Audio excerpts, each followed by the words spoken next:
Rosemary's Baby, Saturday night at 11.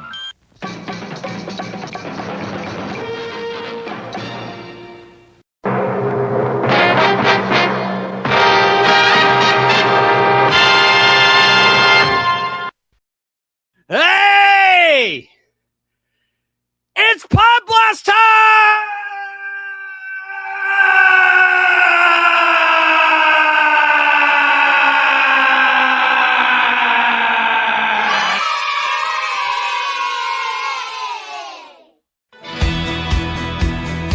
This ain't just a show, it's a time machine. Buckle up, pop culture fans. You're about to blast back with jazz.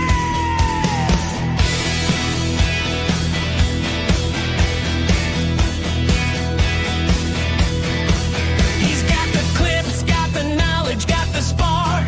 Digging through the past, lighting up the dark. 16 millimeter film, vintage frames, toys and trivia, retro games, comic books, oh they're his thing. Bringing back the joy that nostalgia brings. Let's back, rewind that track. Saturday morning in a pod blast flash.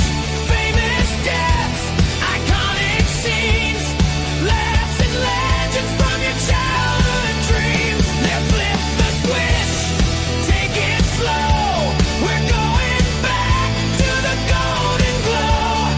Grab your snacks, press play, don't miss your chance.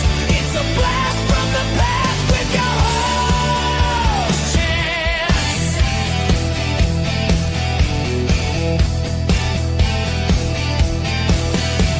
Vintage commercials, Saturday flicks, old school toys and pop culture picks. From He-Man battles to joystick days, it's memory lane in the wildest ways. He's got the reels, the facts, the fire, and encyclopedia of retro desire.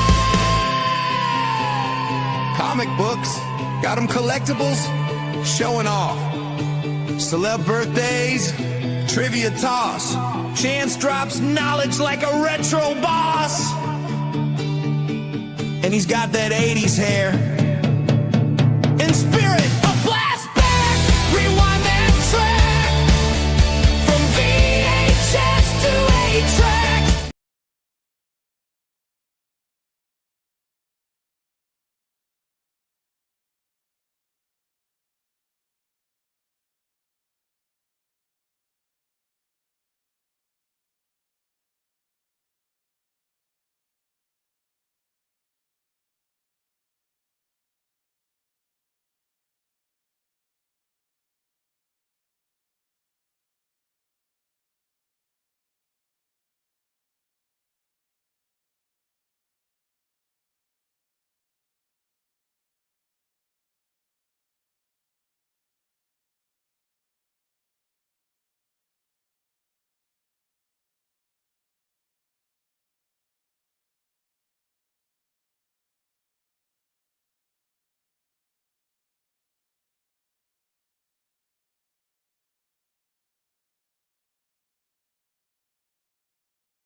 As usual.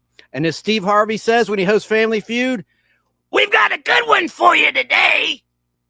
And we really, really do. So again, today's topics are first and foremost, remembering celebrities we love whom we lost this year with our live panel, as opposed to a dead panel, with our live panel.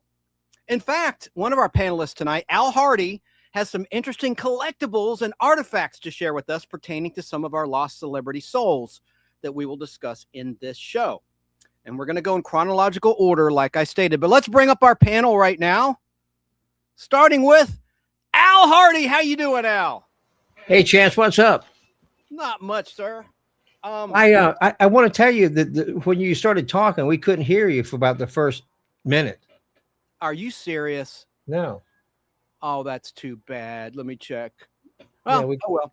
Anyway, well, Okay. you can hear me now. Can you Yeah, hear we me hear now? you now, loud and clear. All right, great. Now, I'm going to bring on Sarah in Southern California, and here she is. Hello to Sarah.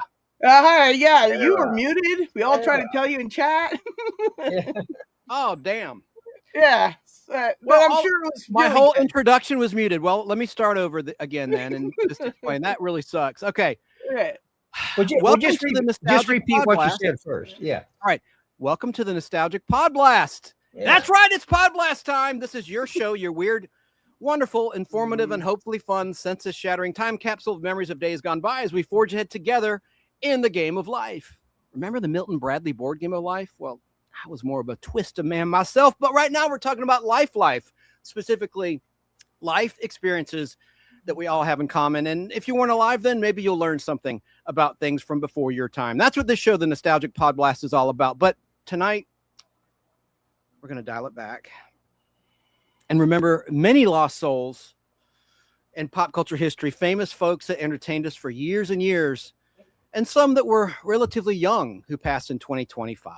That's our topic. Now, if you want to call in old school, when I open the lines, not now, but when I open the phone lines, the number is 770-438-1050, and your thoughts and comments will be read on the screen. Anyone that's watching via some of the multiple channels in this simul stream, I'll put them on the screen, old school or new school or whatever school, so people can see the comments that are watching live on YouTube or Twitch. Now we can't cover everybody that passed away. So if there's people out there that mention somebody we may have missed, they can mention that too. That's right. Because we can't cover everybody. That's right. A lot of good people passed away this past year. I have a question. Could you hear me when I said it's Podblast time? Did that go through at the very beginning? And then after that, it went dead. That's StreamYard for you. Okay. Anyway, so I just reiterated what I had said while I was muted. But today's topics, of course, are remembering celebrities whom we love that we lost this year with our live panel, as opposed to a dead panel. And in fact, as I said, Al Hardy, who's on your screen, and if you're listening, Al Hardy, he has some very interesting collectible artifacts to share with us pertaining to some of the lost celebrity souls that we'll discuss in this show. And we're going to go in chronological order, starting with January 2025, all the way to December 2025. Right. Now, Mikey's supposed to be here. I sent him the little link. I don't know where he's at. If he's in the chat, check your Twitter inbox or X inbox, because I sent you the link, because Mikey's supposed to be here. I hope he's okay. Well, he may show up at any time, you know. I think we should say hey to the chat, don't you guys? Sure. Yeah. All right, let's put some comments on the screen right now. Let's do it. You have a good day today, friends. Yeah. I did. I had a Superman day. You had a Superman day. Well, I'm glad to hear that. Spider-Man day. Good. I'm glad to hear that. Well, you know what? Wait. You know what time it is? It's time for me to see the friends at home in the magic mirror. Romper bumper, stomper boo. Tell me, do. Magic mirror, tell me today, did all my friends have fun at play?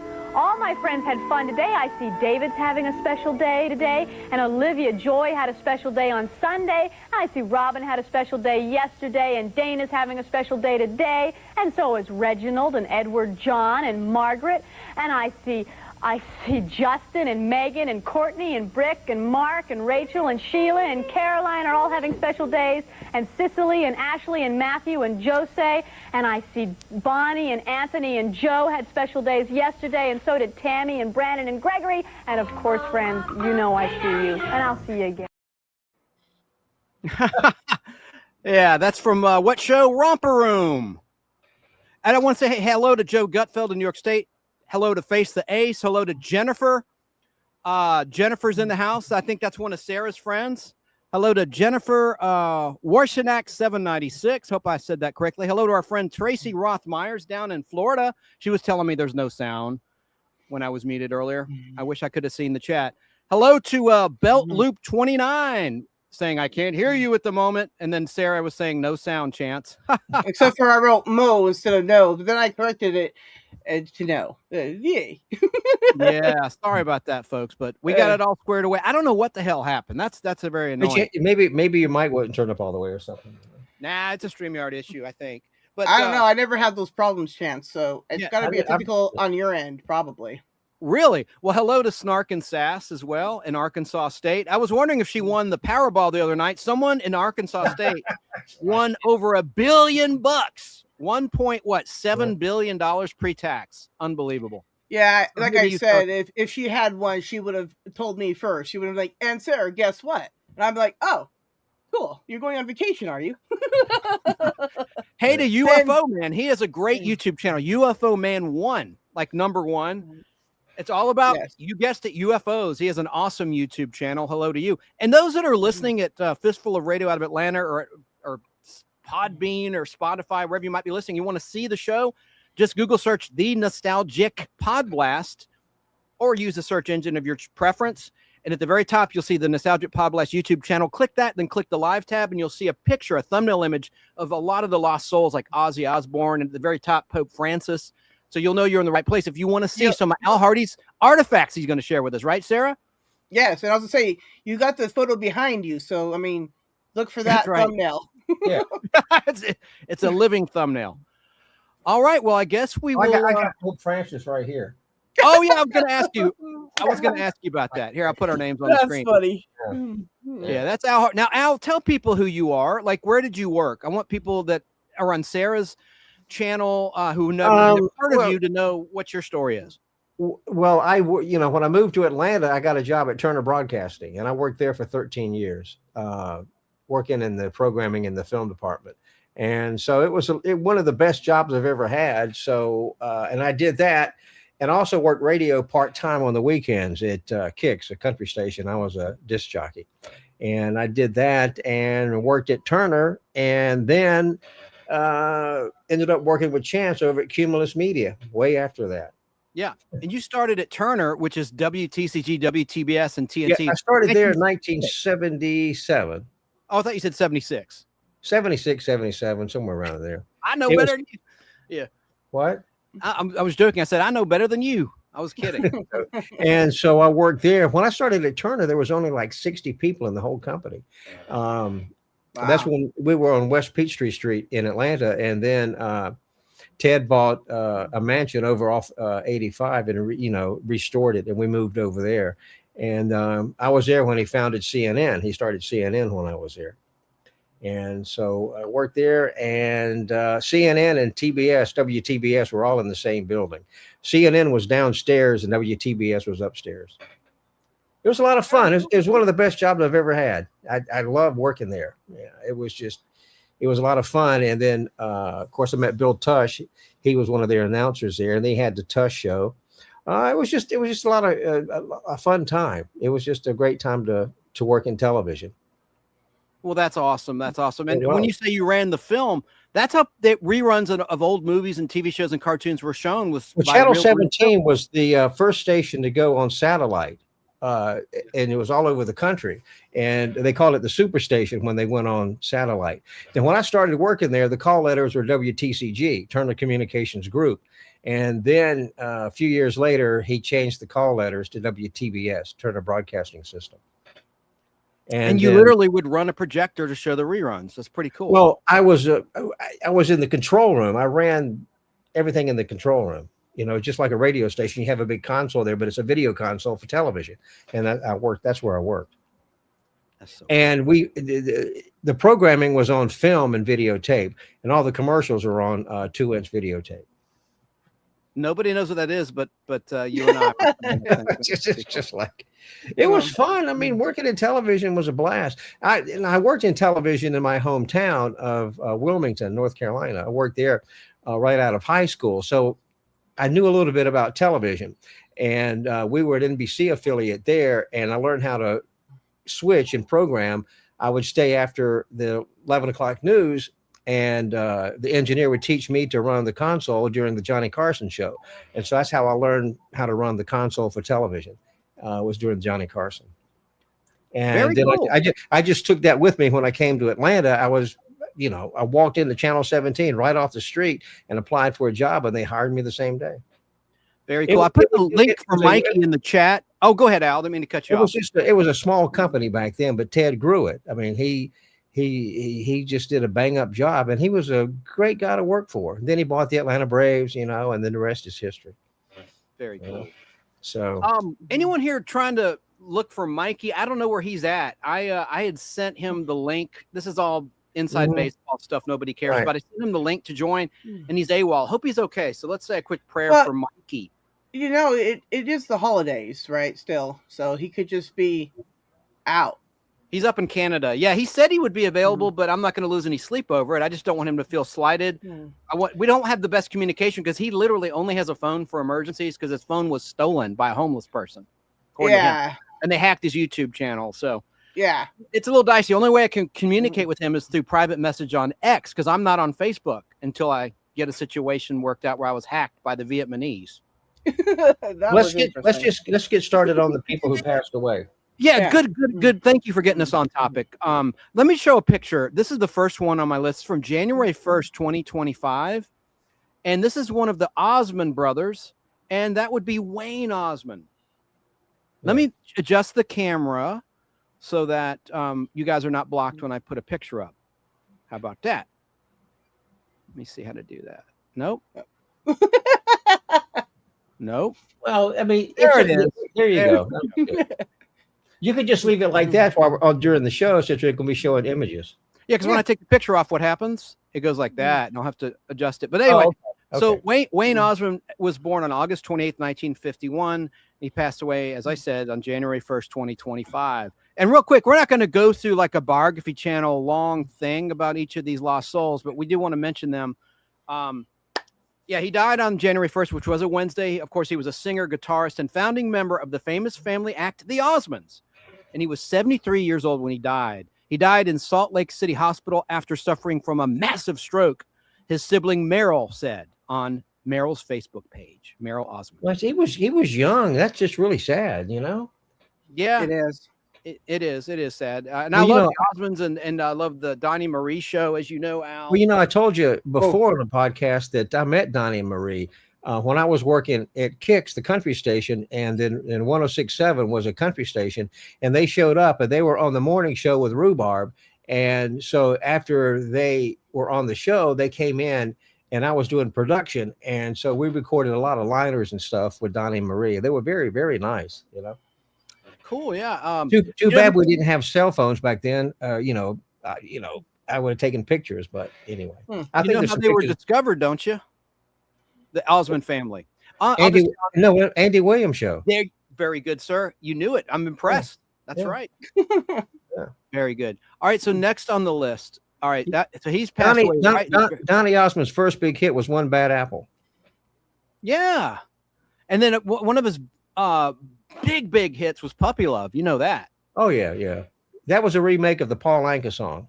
That's right. Now, this gentleman, the next on our list, this is number 2 of those that died in 2025. Now, if we skip someone, let us know in the chat. But this is Mr. Brenton Wood. He died on January 3rd, 2025. And I'm going to show you his picture now. There's Brenton Wood. Ah. Now, who is Brenton Wood? Well, he did the Oogum Boogum song. Very good. He's the singer best known for the Oogum Boogum song. That's a great song. I love that tune. Yeah, he was 83 when he passed away. So he was really good. I liked his music a lot, and I liked that song. So, and his manager said he died from natural causes in Moreno Valley, California, surrounded by family. Moreno Valley, that's not too far from me. Really? Oh yeah, you're in California, of course. Oh. Yeah, well, I'm in Temecula now, but when I was in Hemet, I was closer to Moreno Valley. But Moreno Valley is not that far from me. Mm-hmm. Very cool. Yeah. Well, next up, I don't have a photo of this person. They took their own life, and that's not why I don't have a photo. But he's really known for being married to someone. Aubrey Plaza's husband, Jeff Baina. He died on January 3rd, 2025, according to multiple reports. He was 47 years of age. The LA County Coroner's Office confirmed his death and said his body was found at a home in Los Angeles, California. And the medical examiner's report listed the cause of death as suicide. So that's sad. Wow. It is. And he had about a dozen films to his name. Most notable movie credit was the co-writer of the 2004 film I Heart Huckabees, starring Jason Schwartzman, Jude Law, and Naomi Watts. And in 2014, he wrote and directed Life After Beth, a zombie comedy starring Aubrey Plaza, his wife. And it was nominated for the Grand Jury Prize at the Sundance Film Festival. All right. Well, rest in peace. Don't let depression get you, right? Yeah, there's plenty of numbers to reach out and people that will always help. So, you're never alone. Well, none of us are going to get out of the this earth alive. So, You got that right, Well, my that's friend. true, but we don't have to hasten it either. that's true. Right. I don't want to hasten it. Yeah, no, I mean, Right. That's right, Sarah. yeah. Yeah, you're never alone. That's what's great about YouTube is you can find a live stream. You can connect with people from afar. If you're not happy with your current community, you can reach out online. That's the good thing about online and social media, don't you think? Oh, yeah. Yes, it is. People have reached out to me when they've had, thoughts of that sort, and I get together with a few other people and we help them out, and it's fine. I mean, we all have bad days, and really and truly, you're not alone. Even if you feel like you are, you're not. Right. I like that. Next up is Sam Moore. And here's the photo of Sam Moore. I'm sure Al knows who this gentleman was. Sam Moore, does that ring any bells? That picture there on the screen? Oh, yeah. Sam Moore, he passed away on Friday, January 10th, 2025. He was part of the 1960s duo Sam and Dave, known for hits like Soul Man and Hold On, I'm Coming. He was 89 years of age when he died. His I publicist, think Soul Man is probably their biggest hit. I'm a soul man. Yeah, man. Blues Brothers revived that song, right? The movie The Blues Brothers with That was John a good Belushi, movie. Dan Aykroyd. What's that, Sarah? That's a good movie. Just don't see that second one. Don't. I know. I know. Yeah. But Sam, I made that mistake. I saw it in theaters. Don't do that. you did? Oh man, that's probably the last time you were at a movie theater. You don't go to the movies much, do you? Well, I mean, out here, really no. Thanks, Tracy. Down these days, it's just a lot of money. Yeah. And California's expensive enough, so I had to cut some stuff out. But I get to see them when they're on Netflix, right? Or not Netflix, No. Amazon, whatever, Prime. We love you. Tracy Roth-Myers in Florida just commented, I love all of you. You're my friends, and you're our friend too. Thank you so You're much. epic, Tracy. Sitting on the dock of the bay, says Joe Gutfeld in New York State. And High Blue. Wasting time. Well, Sitting on Dock of the Bay was Otis Redding. Right. Sure was. But Sam Moore, he recorded that song and then was killed. He never lived to see the success of that song. it's terrible. I did know that. But Sam Moore, who is on the screen now, anyone who's watching, this publicist confirmed his death to the Associated Press, stating that he died in Coral Gables, Florida, due to complications while recovering from a surgery. So rest in peace. And he's a 1992 Rock and Roll Hall of Fame inductee. Yep. Wow. No, he was great. And he influenced great acts like Michael Jackson, Al Green, and Bruce Springsteen. Oh, well, that's good. Now, next up is an actress. Now, Tracy down in Florida remembers this lady really well. Now, if I say the name Leslie Charlson, would you know who that is? Anybody on the panel? Leslie, I'm not sure of that. I'll just show you. She was an actress on General Hospital. Oh, yeah. Oh, she's got a familiar face. I remember, Yeah. Hang on, let me fix everything. There we go. I think. All right. I'm trying to get the images right. See, it doesn't look right to me. Well, there we go. No. I'll never get it right. No. I had it right before. Just I leave think them in it's the column. Let's leave them in the column like that. It's the size of the photo because it's widescreen. Anyway, and by the way, we're on vertical for the first time. As Sarah knows, she's a StreamYard guru. StreamYard and YouTube. I think YouTube might have started this, right, Sarah, where you can have a stream on horizontal and vertical for phones primarily, but it's a separate chat in each one. Yeah, it's awful. I don't like it. Well, most everybody, landscape. like on TikTok and Instagram, they use the vertical image on the phone. So Right, yeah, but see, just that's set the up that way. thing. It's not so good if you're watching it on the TV or the computer or the tablet. It's not that good. That's why I always have it in landscape, and you can just switch it back to landscape on your side there, Chance. Right. Okay. Now, by the way, I kind of gave you a trick question. I said Leslie Charlson. The H is silent. Her name is Carlson, actually. Leslie Carlson, who's on your screen. She passed on January 12th, 2025. She's known for a role on General Hospital, the soap opera on ABC. She was 79 years of age when she died.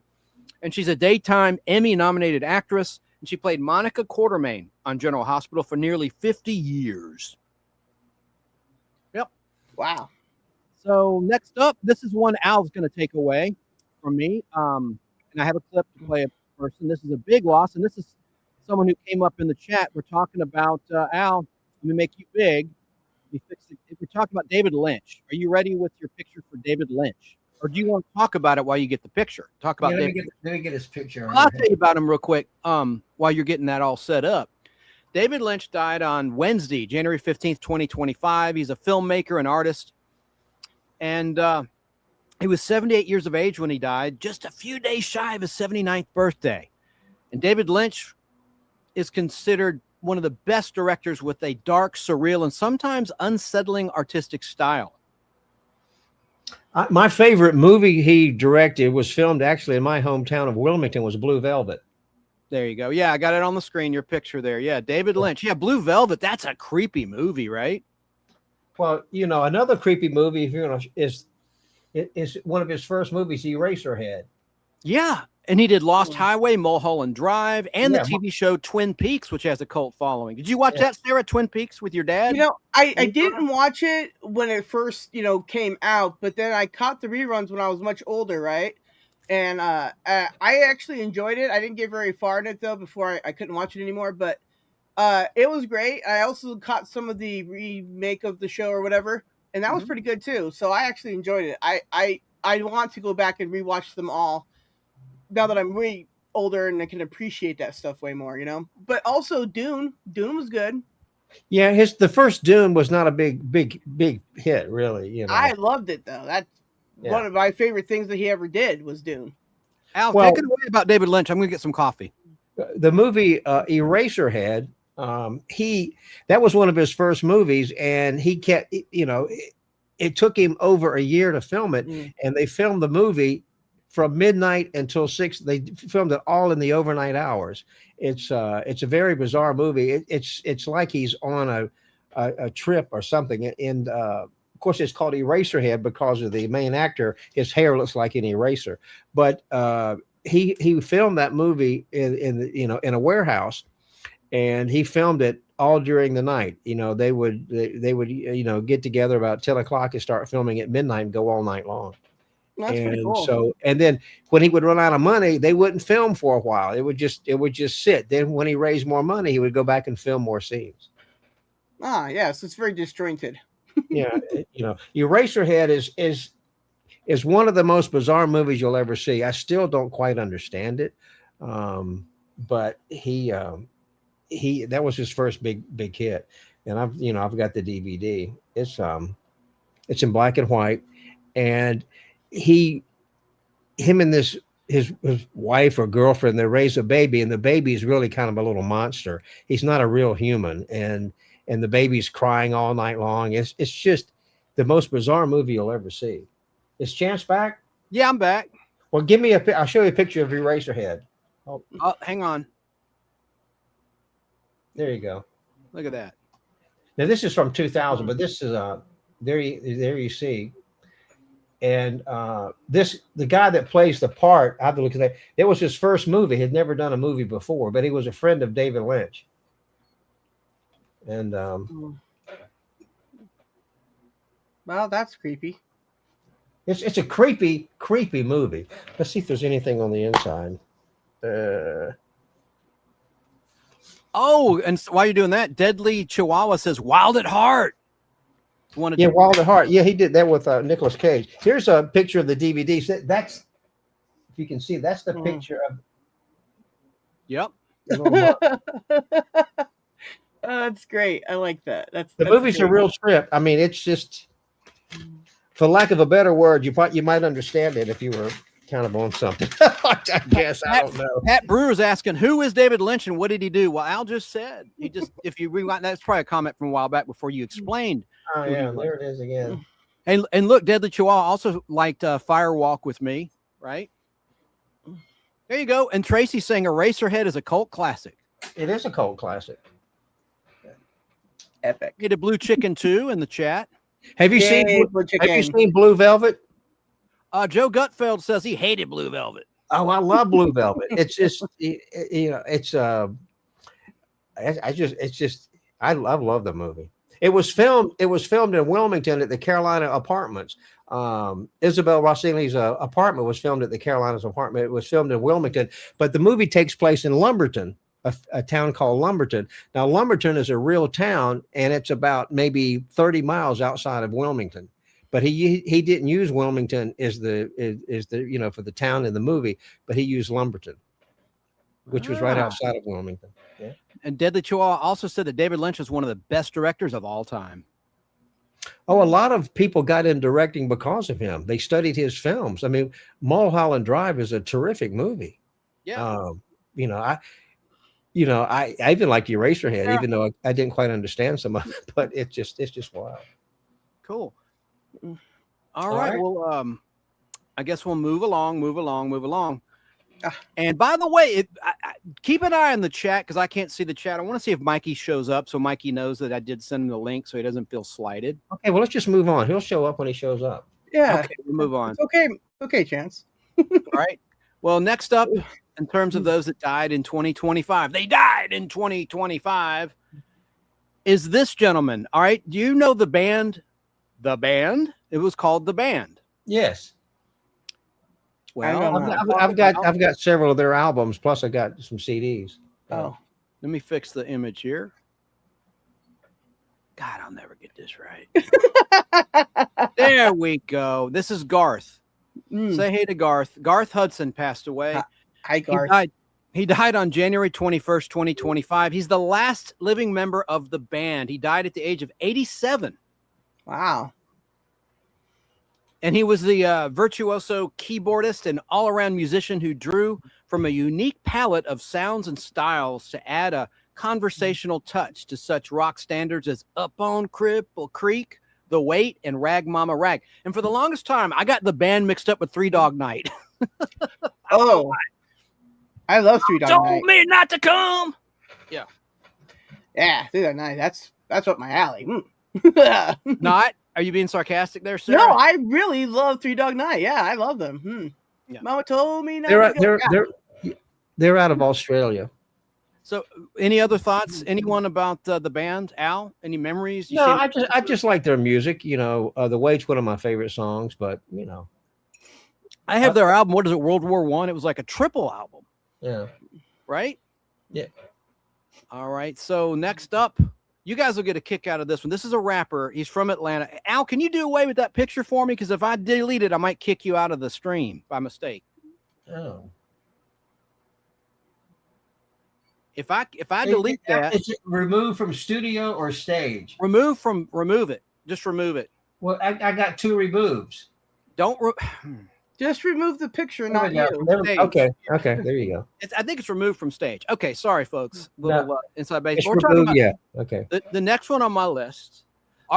Before we go, this guy, Blue Chicken, maybe it's girl. He said he's getting word that Mickey Dolenz has passed today. No, The Last Monkey. Yes. Sarah, can you Google that and confirm, please? I cannot. I will. Hang on. Yeah, my phone is the next one on our list. Oh, that's terrible. Yeah, we're going to get to Oz, and we're not going to forget Hulk Hogan. See, we're going in order of when they passed away, so that was later in the year. So we'll get to those guys. Don't you all worry, but keep shouting out your favorites in the chat of those that died in 2025. That's what you're listening to or watching. Okay. God. No, Mickey Dolenz has not died. Okay, that was internet BS. Yeah, he's not.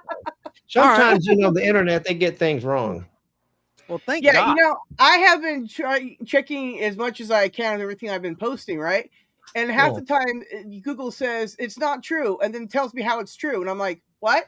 I don't get that. Al, can you address this comment from Salina Girl 69? When did the band member who was in Carney with Jodie Foster? The movie Carney. That's a movie with George C. Scott and a young Jodie Foster when she was a child. Carney. He used to run on HBO all the time when I was a kid. Carney, I'm not familiar with that. I'm sorry. I don't know. Have you seen the movie though? No. Sarah, have you seen it? I've never seen the movie. No. Oh, it was a joke. He tried to punk us about Dolan's dying. Is that one of your people? No. I'm not familiar. That's pretty good.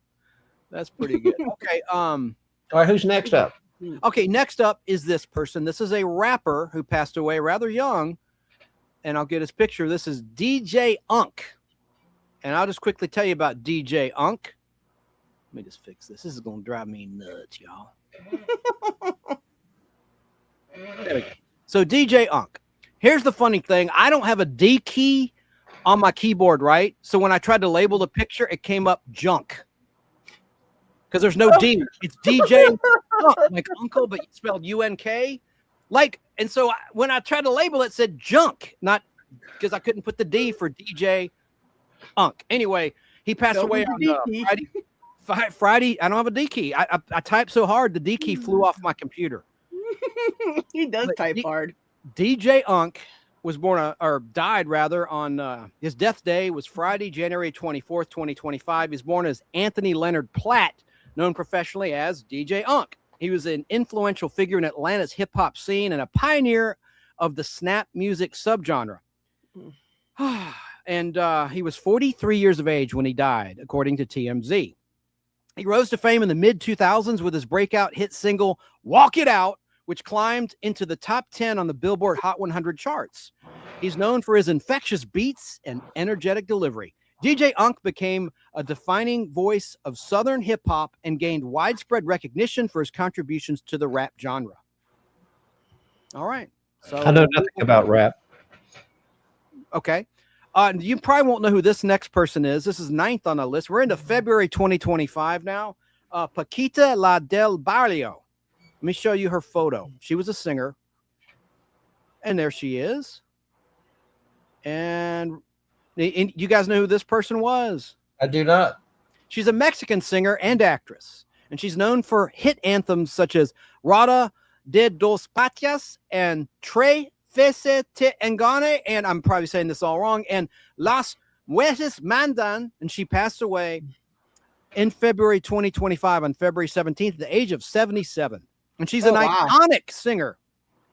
Iconic, according to this article, whose real name was Francesca Veros Barades, and she passed away at her home in Veracruz in eastern Mexico. So rest in I guarantee you, our viewers have no idea who that is.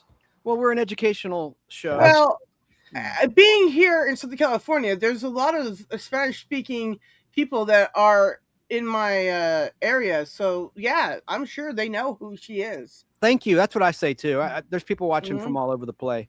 So next up is Chris Jasper. Al, I know you know who Chris Jasper was. Al? No, I don't. All right. Well, he was a singer-songwriter. He's a member of the Isley Brothers, and he was a solo artist.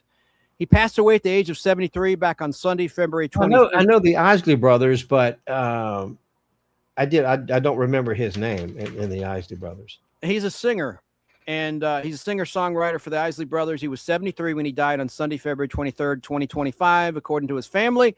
The family said Jasper died following a cancer diagnosis back in December 2024. He'll be deeply missed, and his legacy will live on as an inspiration for generations, his family posted. Well, Ronald Isley was the lead singer of the Isley Brothers. I know who that is, you know. Yeah. So next up, Michelle Trachtenberg.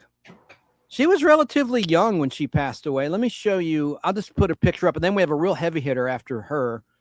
Do you recognize this face, Al, since you're a big movie lover? No, not right off, no. All right. Well, let's see. She was known for her roles in Gossip Girl and Harriet the Spy. She died at the age of 39. She also was the star of something called The Ice Princess, and she was found dead in her luxury apartment near Columbus Circle in Manhattan, New York, according to the New York Post. So rest in peace to Michelle. She's pretty. Yeah, she was. Now, next up, heavy hitter, Gene Hackman. Oh, yeah. Now, we did a whole. He was one of the biggest that left us. Yep. He retired from acting back in 2004. So for the 20th anniversary of his retirement from acting, about 3 or 4 months before he passed away, I did an entire nostalgic pod blast about him in depth. I know you did as well after he died, right? Yes. Well, and then Dan and Pons and I did a thing about him too. And what's interesting is like, did they ever figure out why everybody was dead in the house? Mm-hmm. Yes, they sure did. It Well, was if you look behind me, I have an original half sheet from The French Connection where he played Popeye Doyle. Well, I love The French Connection. That's a great movie. Let me make you big. You've got to hold that up. That's real important. Let me. Hold on. What's a half sheet, folks, for the youngsters in the crowd? What's a half sheet? 22 by 28. But what is it? Would it hang in the lobby of a movie theater? I mean, Oh yeah. Oh yeah. see, people don't know what these things are. Look at It's that. a movie poster. Hey, your microphone's okay. You got it. That's a good tilt there. You tilted it just right. Sorry, listeners, we're doing a little visual thing right now. That's really cool. How much do you think that's worth? That lobby card? Oh, a couple of $100 easy, but I don't know. I've had it for a very long time. That's not a lobby card. I'm wrong because that's much bigger than a lobby card. No, it's a 22 by 28. It's a half sheet. Yeah. Back in the theatrical days, you had half sheets, you had lobby cards, you had inserts, you had one sheets, you had a 6 sheet, but now all the theaters just have are one sheets. Yeah. But this is one of his most famous movies. Mm-hmm. That's really neat. Thanks for digging that up. Al has a tremendous collection. He sold things to the Library of Congress, for goodness sakes. He has a whole of movie posters and displays. Well, Gene Hackman was it. He was in one of my favorite movies you probably never heard of. Maybe you have. I don't know. This is a one sheet. If I can stand there, I'll show it to you. Look at that. Liza Minnelli, Burt Reynolds, and Gene Hackman. What's that movie, Al? Well, Lucky Lady. Oh, that's bad to the bone. Looks like it's in mint condition too, even though it's folded. Yeah, it's a mint. It's original. It's a mint condition. Yeah, That's awesome. it's a great movie. When did it come out? Do you remember the year off the top of your head? Let me look. It came out in 74, maybe? 75. 75. I was close. Shot in 74, released in 75. 75. Nice. Yeah. It's like I said, that's the Very cool. Yeah. They said that Gene Hackman, they had a fun time making it. Oh, yeah. I bet they did. It's directed by Stanley Donen. Yeah. So we did our YouTube channel. Mine is the Nostalgic Pod Blast and Chance Acting Demo. And I did a pretty good with clips and interviews, a good tribute to Gene Hackman. I'm going to play a clip from Gene Hackman in his own words on the set of the Royal Tenenbaums. Remember that movie? I have it on DVD. But you know what movie put him on the map? Yeah. Now he did television shows. He was in an episode of The Invaders. Yeah. But the movie, Bonnie and I don't Clyde. know if it says it in there, but the movie that put him on the map, he was really good friends with Warren Beatty. And and he insisted that Warren Beatty insisted that Gene Hackman be in Bonnie and Clyde. And that was really his first big role. Bonnie and Clyde's a great movie. And also, Gene Wilder had a very small part in Bonnie and Clyde. That's what she said. Sorry. And that was his first movie. Yeah. Wow. And also, did you know? I know a lot of people in the chat know. I'm sure Joe Gutfeld knows. He was supposed to be in the Brady Bunch. He was going to play Mike Brady, but he turned the role down, and Robert Reed was cast when Gene Hackman turned down the role of the father in the Brady Bunch. Well, that sounds great. Don't be the Brady Bunch, Dad. Don't do that. Yeah. I don't think there's a Gene Hackman movie I don't like.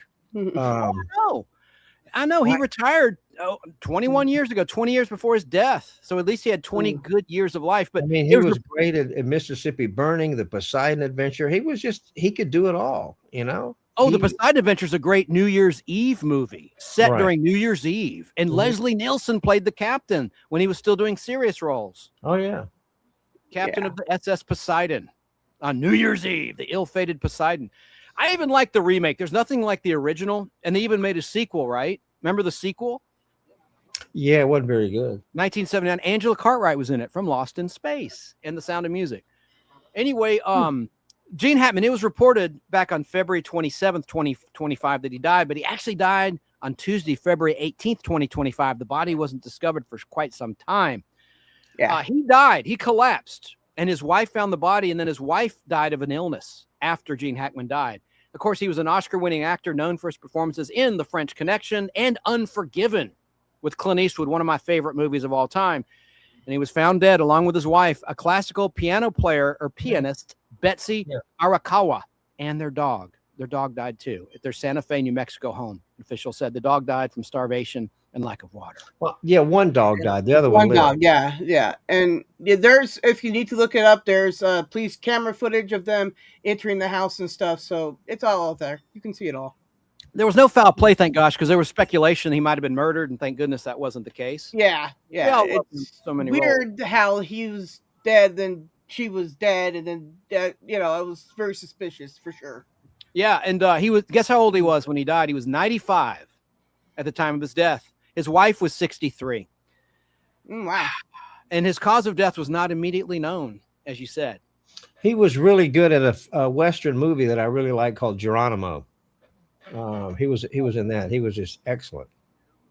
Robert Duvall was in it. Gene Hackman, and a stellar cast. Geronimo.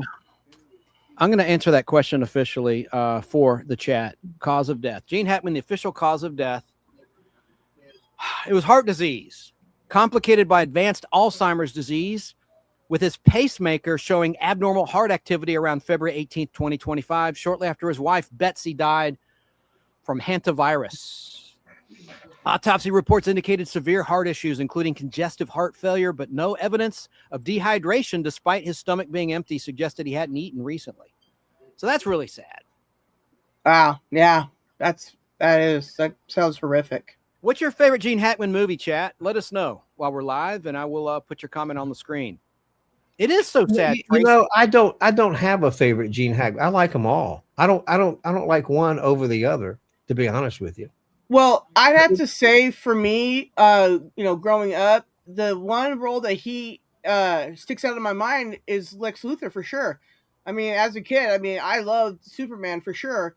Yeah. And he was great. I enjoyed him. And then the third one happened, and I did Caesars and stuff. I don't know. It was great. Well, he crossed several generations of viewers. I mean, for me, it was in the 70s.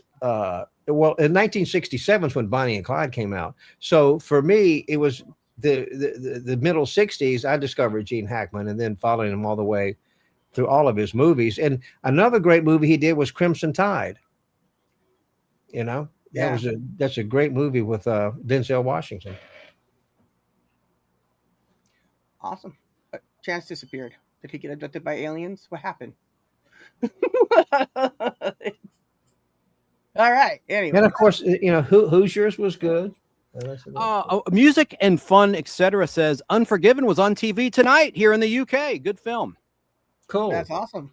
I love Unforgiven. And some other. Well, he and Clint Eastwood were pretty good friends, from what I understand. Okay. Well, let me carry on with the show here. I'm just getting caught up with the chat. I don't want to neglect the chat. William says, I was in a few movies, but I was an extra in the movie, so I didn't make that much, but I met a lot of stars in California. Didn't mean much to me, but it was soming. Very cool, William. Absolutely. Well, absolutely. Well, I ran dailies for a long time. I worked on Geronimo in Moab, Utah. But I worked on a lot of movies here in Atlanta. I was a dailies operator. And that's when they show the dailies the next day of the films they shot.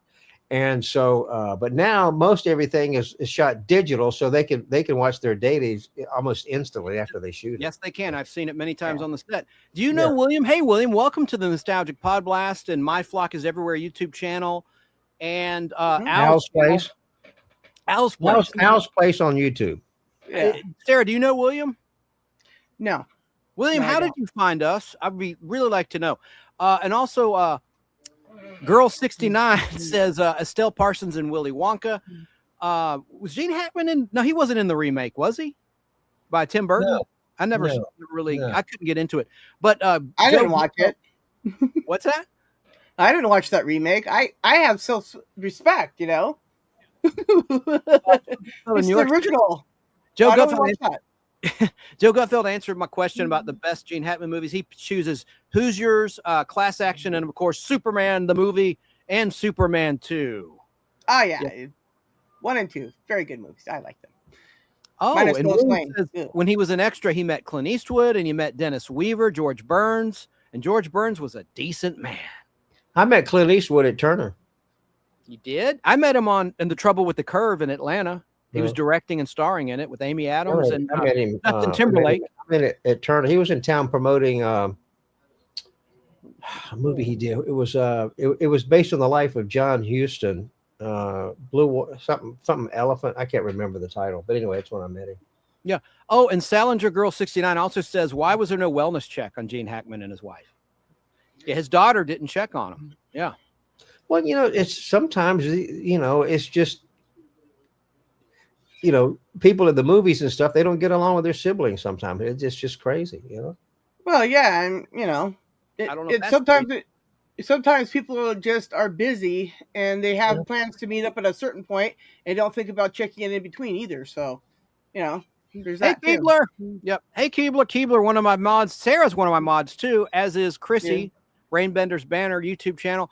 The submarine movie.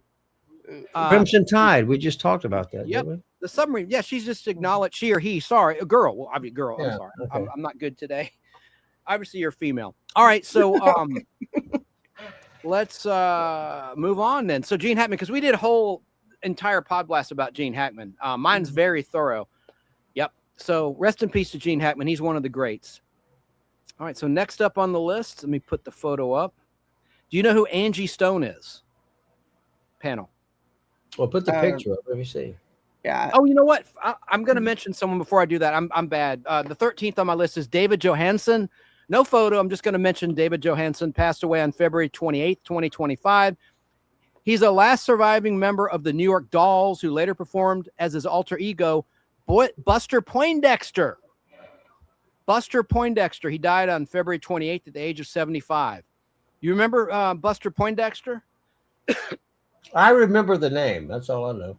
Oh, yeah. It was Saturday Night Live. He did a lot of stuff. He died at his home in New York City after it was revealed he had stage 4 cancer and a brain tumor. So rest in peace to David Johansen.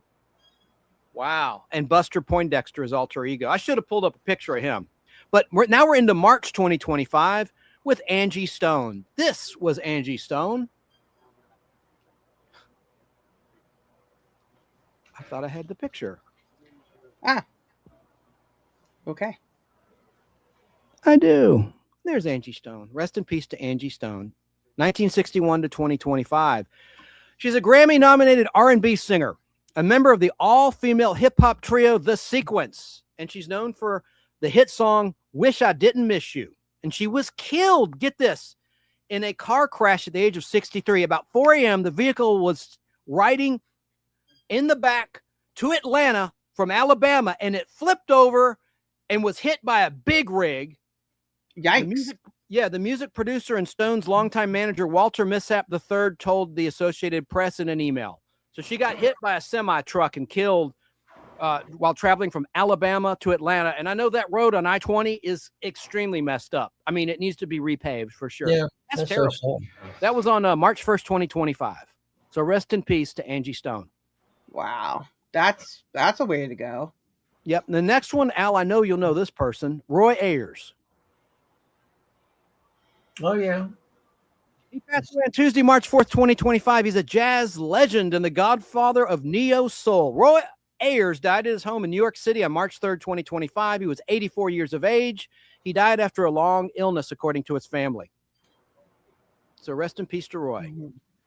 I'm just going to mention this next one, Pamela Bach. It's because she's just a spouse of a famous person. She was one of the ex-wives of David Hasselhoff. David Hasselhoff. I like the guy. Yeah, she was 62 years of age. I don't see a cause of death. She died back on Wednesday, March 5th, 2025. Thank you, Keebler. Now, I have another one for you. This is very obscure. Al, do you recognize this face? Oh, yeah. Let's see. Who is that? Her name's Emily, E-M-I-L-I-E, Emily DeQuain. And she's a Belgian actress who won a top Cannes Film Festival prize for a breakout role in Rosetta. She died at the age of 43. She died due to a rare cancer. Well, that's Same age young. as me. Yeah, Yeah, it's the same age as me. Wow. She died at the age of 43 from a rare cancer in a hospital outside of Paris, France. Her family and agent told the French press, and she survived by her husband, director and producer Michael Fercati, and daughter Mila Servasi. Rest in peace. Now, Al, this is your turn. This is your turn. And I want you to pull up the photo of Richard Chamberlain. They should be there. He passed away Oh, yeah, I March have it. 29th of 2025. Here we go. Yes. Now, tell us who Richard Chamberlain was as I struggle to get the photo up. There's the Well, he did a lot of television work early on. He was in the Alfred Hitchcock Hour. He was in a Twilight Zone episode, I do believe. But he came to fame on television as Dr. Kildare. Yes, it was a medical drama. It was He one was of a the medical first. drama. He was Dr. Kildare. Yes. Like Ben Casey. Ben Casey was more of a masculine doctor, TV doctor. right. But this was Dr. Kildare, played by Richard Chamberlain. And of course, he was also in Shogun, right? A hit miniseries. Yes, he was on in television. Shogun. Yes. He died on March 30th, 2025. Yeah, he died in Hawaii. Yeah, he's been living in Hawaii for years after he retired from show business. You know how old he was when he died? I'll tell you if you don't know. Well, it's March 29th. I don't know. No, March 30th. It says Sunday, March 30th. He died from complications following a stroke. He was 90. Oh, okay. Wow. He lived a long time. He was in one of my favorite movies. The other picture, if you want to pull it up, when he was in the Three Musketeers. Oh. Yeah, he played D'Artagnan in the Three Musketeers, and that's a great movie. In fact, I have that on 16 millimeter film. And its sequel was called The Four Musketeers. Correct. And who directed it? Richard Lester. Richard Lester, who directed Superman 2 after Donner was fired. And he also directed, more importantly, what happened? There was a lawsuit with that movie. They filmed the Three Musketeers and the Four Musketeers. It's basically one movie, and they had all of this extra footage left over. So 20th Century Fox decided, well, they were going to release a sequel, call it The Four Musketeers. Well, the actors sued because they weren't paid for a movie called The Four Musketeers. And so Fox had to pay up some money to him, I do believe. But The Three Musketeers is a fun movie. Oliver Reed's in it. It's just got Michael York's in it. It's just a fun movie. Thornbirds. I said Shogun. He wasn't in Shogun. That was Rachel. Thornbirds. Yes. Thank you, Tracy Myers in Florida. She set me straight. I had a little brain fart. But yeah, but Richard Lester, he directed the Beatles movies like A Hard Day's Night before Superman 2. Yeah. Richard Lester, what other one he direct? He directed A Hard Day's Night, and someone in the chat let me know. I'm trying to remember. I don't want to misspeak. The Three Musketeers, I mean, Turner Classic Movies will run it occasionally, but it's available on physical media. It's just a fun movie. I like to have a 16 millimeter print plus a DVD, but it's and my 16 millimeter print chance is on Mylar, so it hasn't faded that much. Music and Fun's talking to you over in the UK. Said, yeah, those Three Musketeers and Four Musketeers movies are good films, Al. I liked him in the Thornbirds also, the Thornbirds. And then about Hasselhoff's, David Hasselhoff, Salon Girl 69 says, David Hasselhoff eats hamburgers off the floor of his kitchen. It's true. Yeah. I thought it was his bedroom. Anyways. So Richard Chamberlain, he did a song. He was a recording artist too. And what was the famous song he did? 3 Stars Will Shine Tonight. I think was the name of it. Let me look before we get off. Look it up. And then while you're doing that, let me just look at the comments. Thornbirds and Three Musketeers. And Joe Gutfeld says Richard Chamberlain was gay. Talking about his personal life. Okay. Yeah, he lived with his partner in Hawaii. Let's see here. What was the song? Well, no, it couldn't have been. Was his partner, golly, Gomer Pyle himself, Jim Neighbors. He lived in Hawaii. What was the song? Hey, I Googled it, but I don't know the song. I was kidding. I guess my joke fell on deaf ears.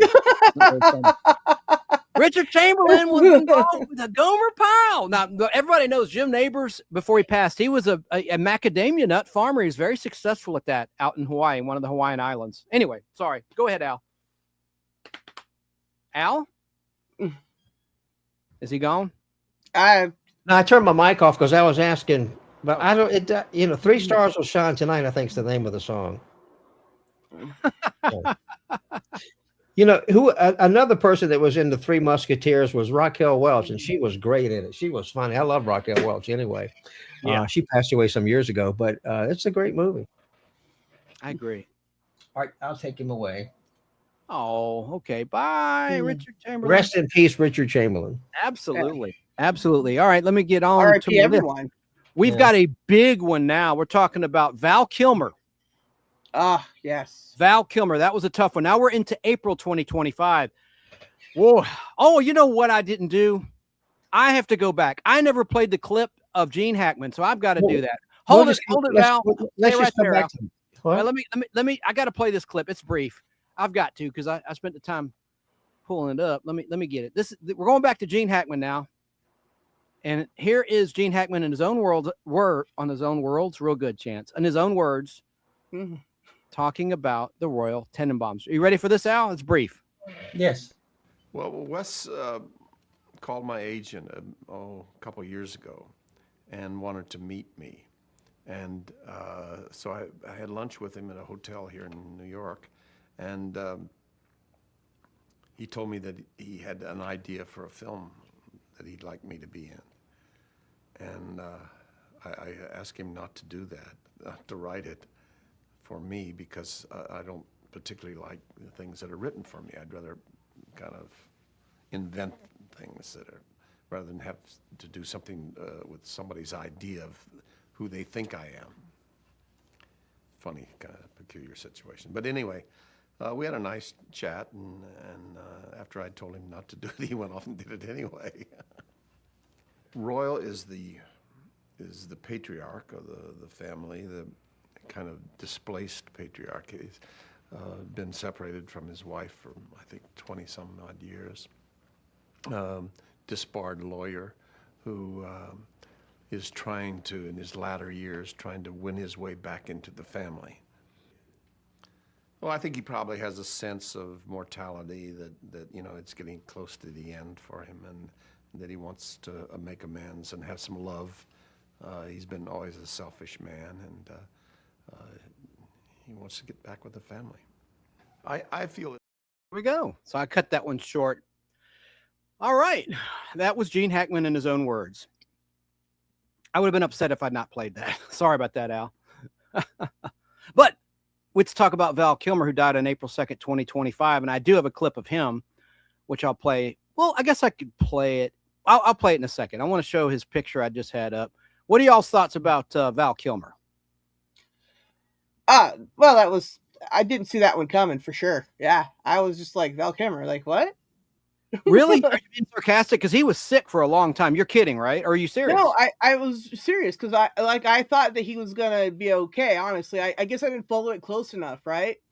So when he died, I was just like, oh no, that's sad because you know, there was a certain point in time where I wasn't really caring for his movies so much, but then like I don't know, that point in my life passed, and I went back and rewatched a lot of those movies, and I was like, oh man, yeah, no, he's fine. I don't know what happened to me back then, but I was actually kind of upset about that. I really like Val Kilmer. And I like him in Willow. It's my favorite role he's in.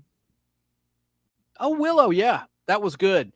Do you know what his first role was? Al or Sarah, do you know what Val Kilmer's first role was? His first acting job? I forget. Al, do you know? Al, I think you're muted. Yeah. Okay, I'll just tell you. It was an after-school ABC special shot in 1983, but didn't air till 1985. It was a drunk driving cautionary tale titled One Too Many with Michelle Pfeiffer, who played his girlfriend. That was the first acting role he got before Top Secret. Before Top Secret. I think his best movie is Tombstone.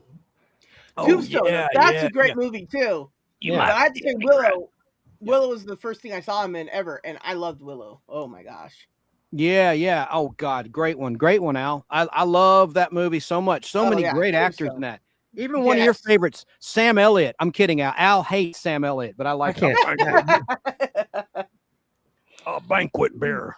I can't stand him. He's not a good actor. He acts the same in all of his stupid movies, you know. Oh my God, such hate in your voice. Such hate.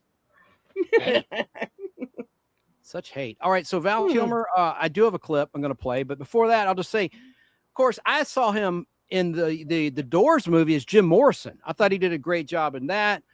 And of course, Top Gun and the sequel to Top Gun, that was his last big movie, or if not his movie. You know, I could have met him at the Atlanta Comic Convention downtown Atlanta, and my friend Jeff Logan and I showed up on the last day, and he'd already packed up and left. This is like 3 years ago. I wish I'd met him.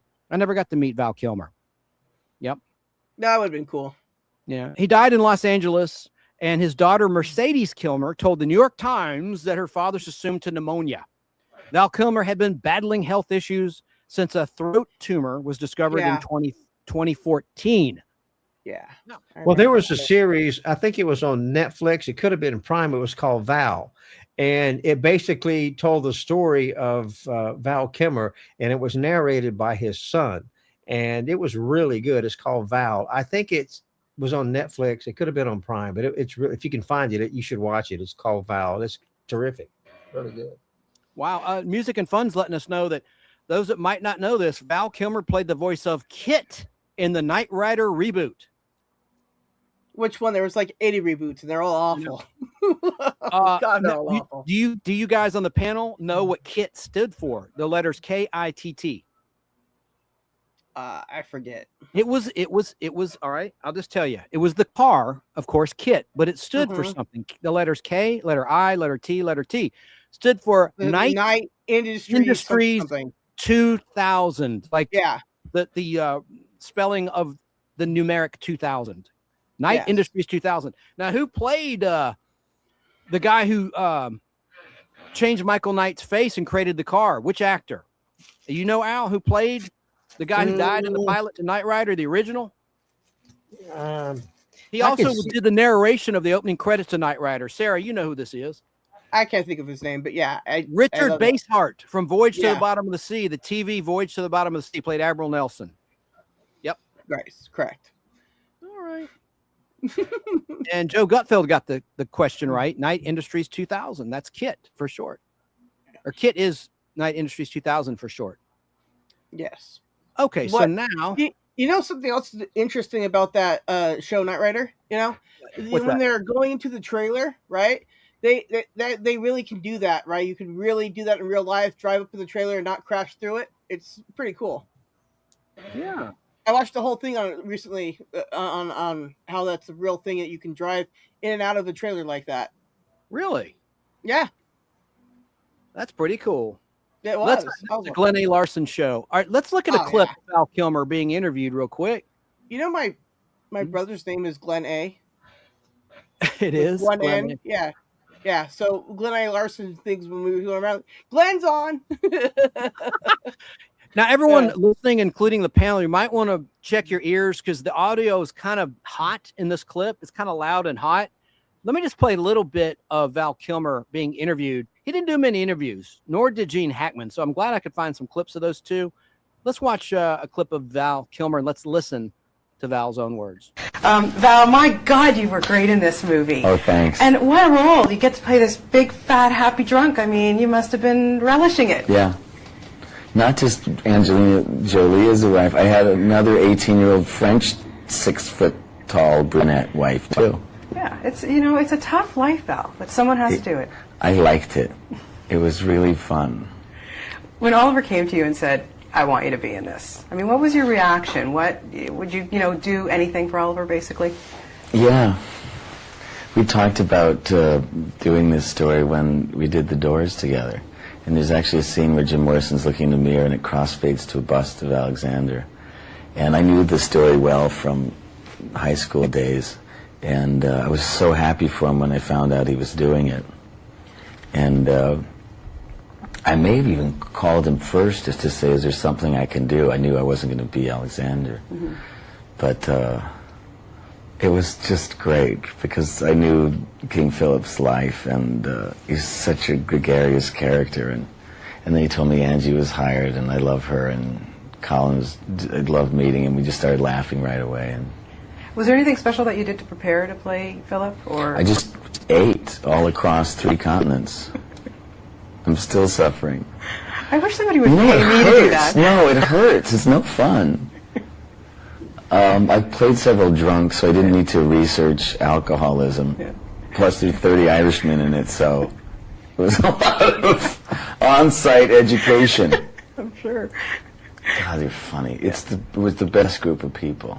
Yeah, I can't even imagine. I'm doing a musical right now. This is the best cast, but until then, Alexander was the best cast. Yeah, we'll talk about Moses after, because talk about epic proportion, another epic character. Great. But when you worked up opposite. You started working opposite Colin, and you saw that he was taking on this role. I mean, what started to impress you most about him, or his work ethic? You know, what was it about this guy? Why did you think he made a perfect Alexander? Well, he really has he's really dedicated. He's dedicated to joy on screen and off. He really is looking to enjoy life, and he makes people feel good. He's very charming, and those qualities are in him, but then to add the dread of responsibility of really living as a leader but in service, which is the only way Alexander was great. Mm-hmm. It's a quality his father had. All those great generals were in prisoners of war for a decade, and they lived as brothers, not as the king with his servants. So when they got out, King Philip never saw himself as better than anyone, but he was the king, he was the ruler. Sure. And Alexander. Is it just me, or does he sound really, really high? Sarah, I can't hear you. I must be my audio. Let me check something. No, I just want to unmute afterward. Okay. So that was Val Kilmer. God rest his soul. He was one of my favorite actors of all time. Let's see. Oh yeah, he was great, actually. Yeah, I was so sad when he passed away. Let me put the picture back up. Anybody out there, what is your favorite Val Kilmer film? Let us know in the chat, and I'll put your comment on the screen and read it on the air. And as we look at the comments now, Zobraplex said, I got to say the most surprising loss was Rob Reiner. Rod Reiner, he said. Yeah, I know you meant Rob Reiner. We'll talk about him. Yeah, that's later, because we're going in chronological order, and right now we're not even midway through 2025. Yeah. Top Secret, Zobraplex said, was one of his favorite movies of Val Kilmer's. That was his big breakout role. Sure was. All right, so let's look here. Get back to my list. Rest in peace, Val Kilmer. Okay. Oh, I got one. I was waiting for Al. I don't know where Al went. He might be walking his dog, Sonny, the Cocker Spaniel, black Cocker Spaniel. But I have one that's really good, and I have a clip and a picture of this person. This was a child actor. As I stall, waiting for Al to come back, I'm going to take a little chat break. The Doors movie. That was Kathy Donito 420's favorite Val Kilmer movie. Hello to you, Kathy, with a C. And Joe Gutfeld in New York State said Top Gun and Batman Forever were his favorite movies starring Val Kilmer. I thought he was a great Batman. I really did. And he was only a one-and-done Batman, Val Kilmer. Yeah. Did you like him as Batman, Sarah? I enjoyed him as Batman, yes. Well, next up, we're going to talk about this because Al will have a lot to say about this guy who died in 2025. Al, you're muted. I'll just put it on the screen. Jay North. Jay North, little Dennis the Menace on TV. Mm-hmm. So a little bit about Jay North. Jay North, I have a clip of him. He died on Sunday, April 6th, 2025. Jay North, of course, is best known for playing the title character Dennis Mitchell in the 1960s black and white sitcom Dennis the Menace. He died at the age of 73. His longtime friend Lori Jacobson and booking agent Bobby Vent said he died at his home in Florida and he had colon cancer. Now, Al, who was your favorite actor? There were two actors who played Mr. Wilson, the neighbor of Dennis the Menace on the TV show. Who was your favorite? Al? He's still Al. muted. He's still You're muted, Al. We can't hear you. Can you hear me now? Hear you. Yeah. Yes, we can. I don't know how that got muted. Anyway. No, for whatever reason, StreamYard's not unmuting. Oh, I know what it did, because I turned the mic off on my board and it turned it off on StreamYard. Oh, okay. Well, don't hit so many buttons, my buddy, and that won't happen. Well, no, I had to go out and take Sonny out. He had to go pee. Okay. Who was your favorite actor who played Mr. Wilson on Dennis the Menace? The first one. What was his name? I don't know, but I didn't like him. I like Gail Gordon, who was I didn't like him. I like the first Mr. Wilson, because he'd go, "Oh, Dennis," you know. Yeah, he didn't look anything like the cartoon character, Mr. Wilson. I thought that Gale Gordon, spelled Gale, he's best known for playing Mr. Mooney in the Lucy Show, Lucille Carmine's boss in the bank. That was part of his probably Gale Gordon's best known role, right? Wouldn't you agree with that, Al and Sarah? Oh yeah, of course, yeah. And he also was in the Danny Thomas Show. Gale Gordon was in the Danny Thomas Show, which was renamed Make Room for Daddy and rerun syndication. But yeah, Jay North. Let's play a clip of sad Jay North. He's with one of my least favorite personalities in this clip from the 90s. Okay. Cannot stand this person that's interviewing him. And she also had colon cancer. Joseph Kearns was the guy's name. Yeah, the first Mr. Wilson. Yeah, Joseph Kearns. I always liked him. Yeah. Oh, man, I forgot to play my David Lynch clip. I'll do it at the end of the show. Damn, I did want to play in his own family show.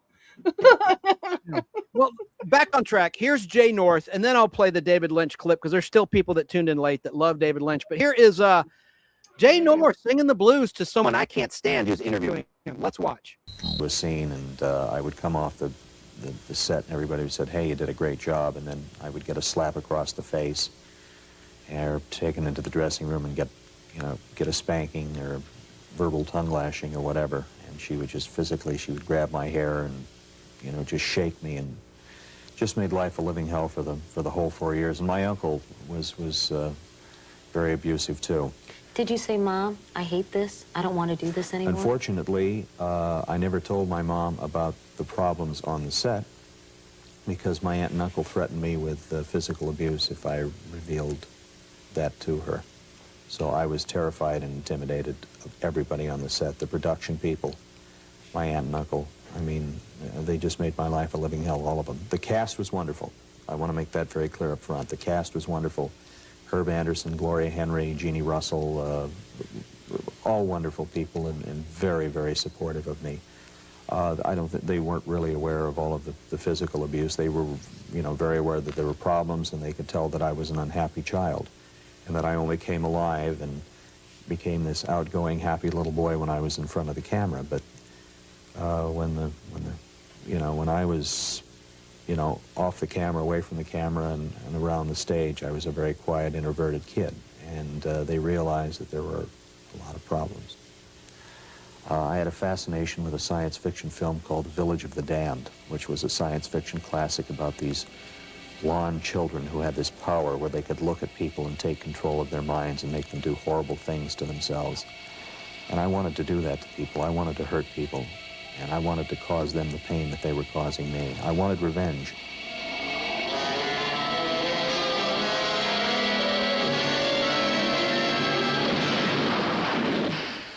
And I remember when I would get my scripts, I used to draw in the back of my scripts, and I'd draw horrible pictures of people, especially like the production people, and I would have their names written down on the drawings. People in guillotines, people hanging, people on fire. Just horrible drawings of people being tortured and killed. And how old were you? I was 7, 8, 9. And nobody ever bothered to look in the script and look at these pictures and say, here is a child that is in real deep psychological trouble. Wow.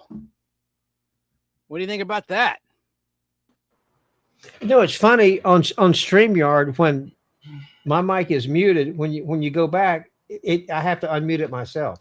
Right. I just said that StreamYard wasn't unmuting after the clips. Oh, I didn't hear that. I'm sorry. That's okay. I Anyway, noticed that today.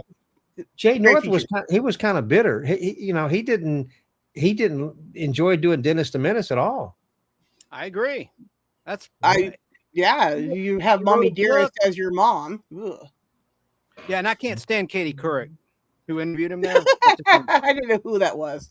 Wow. Okay. Well, she looks different with the short hair. Katie Couric used to be on the Today Show on NBC. And that's where that clip's from, the NBC, the Today Show from 1990-ish, 91, 90, something like that. Yeah, he was definitely a bitter guy about his acting days. I cut that short because they were starting to show movie clips like Village of the Damned. What do you think of Village of the Damned? By the way, a little trivia about that before you answer that. The remake was the last movie Christopher Reeve did before he was paralyzed. It was released in 1994, John Carpenter's Village of the Damned, and Mark Hamill was in it. So you had Luke Skywalker and Superman together in that Wow. film. And Mark Hamill played a preacher in Village of the Damned, the remake by John Carpenter. What did you like the original Village of the Damned, Al Hardy and Sarah? I did, you know. I can't remember if I've seen the original, but I definitely saw the remake, and that was awesome. I enjoyed that. So I know I would love the original because I'm kind of like an original person. Like I love originals way more than remakes usually.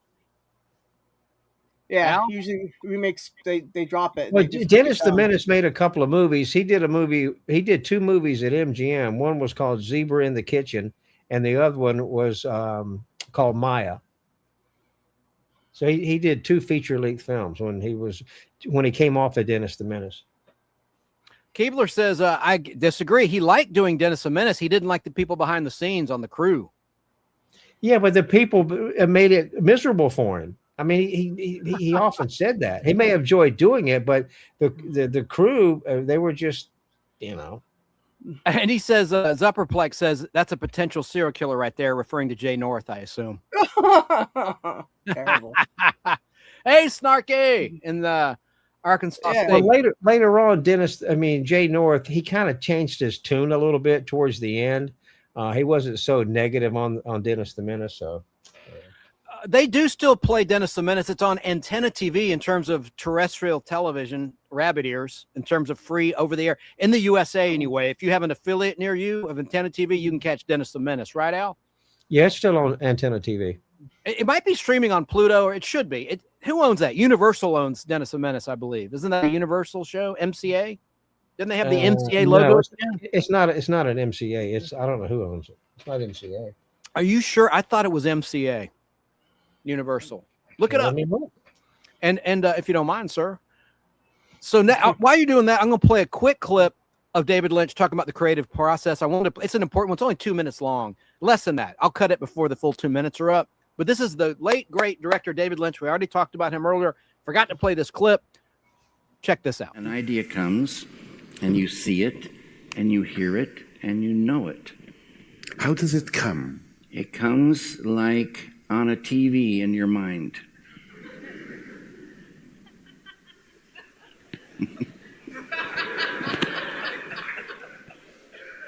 You know, there's a line I've always loved of Leonard Cohen. He said, if I knew where the good songs came from, I would go there more often. Absolutely. People, we don't do anything without an idea. So they're beautiful gifts. And I always say, you desiring an idea is like a bait on a hook. Yeah. It can pull them in. And if you catch an idea that you love, that's a beautiful, beautiful day. And you write that idea down so you won't forget it. And that idea that you caught might just be a fragment of the whole, whatever it is you're working on. But now you have even more bait. Thinking about that small fragment, that little fish, will bring in more. And they'll come in and they'll hook on. And more come in, and pretty soon you might have a script, or a chair, or a painting, or an idea for a painting. But they come as in small... More often than not, small fragments.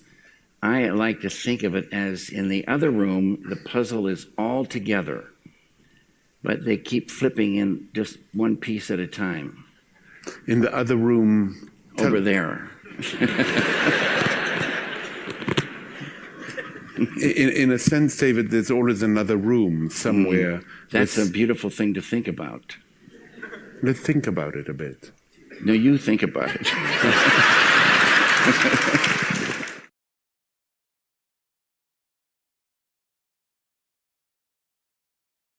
Okay.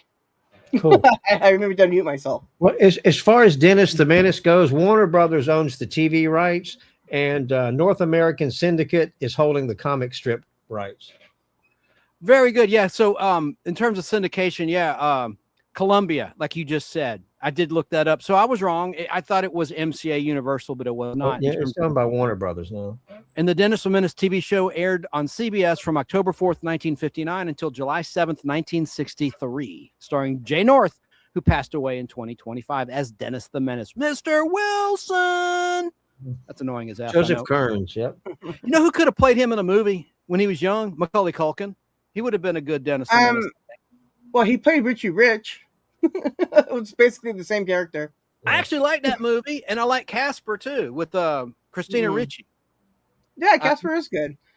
I like that one. I like the first part when they're trying to get everybody that does ghost stuff to fix it. You know, you got that father guy from SNL. He can't do it. He comes back with his head backwards. That's great. Yeah. Ghostbusters couldn't help. Oh, wow. That's right. All right. We have another person who died. This is number 21 on my list. This is from Sunday, April 13th, 2025. Nicky Cat died. Do you know who Nicky Cat was, Sarah or Al? Doesn't sound familiar. I'll put his picture up. It's a man, not a woman. So it's kind of a trick question. I want you to think it might be a female. There's Nicky Cat from Dazed and Confused, among other films. Oh, I've seen him before, but I don't know much about him. Yeah, I've seen him in lots of things. He was in Dazed and Confused. He was in a show, Boston Public, which was by David E. Kelly. Boston Public, that's a great show. I like that. Me too. That was a show about a public school, high school, and it was by David E. Kelly. It was before Boston Legal. So he had a thing for Boston, and that's Michelle Pfeiffer's husband, of course. But Nicky Cat also starred in a show called Boiler Room. He died at the age of 54, and no cause of death was released. So that means it was drugs. I don't probably. I don't know. Okay, next up, Al. This is someone Al can speak to a lot. Let me put his picture up. Talking about Wink Martindale. I did an entire pod blast about Wink, who was a radio personality and a game show host. Right, Al?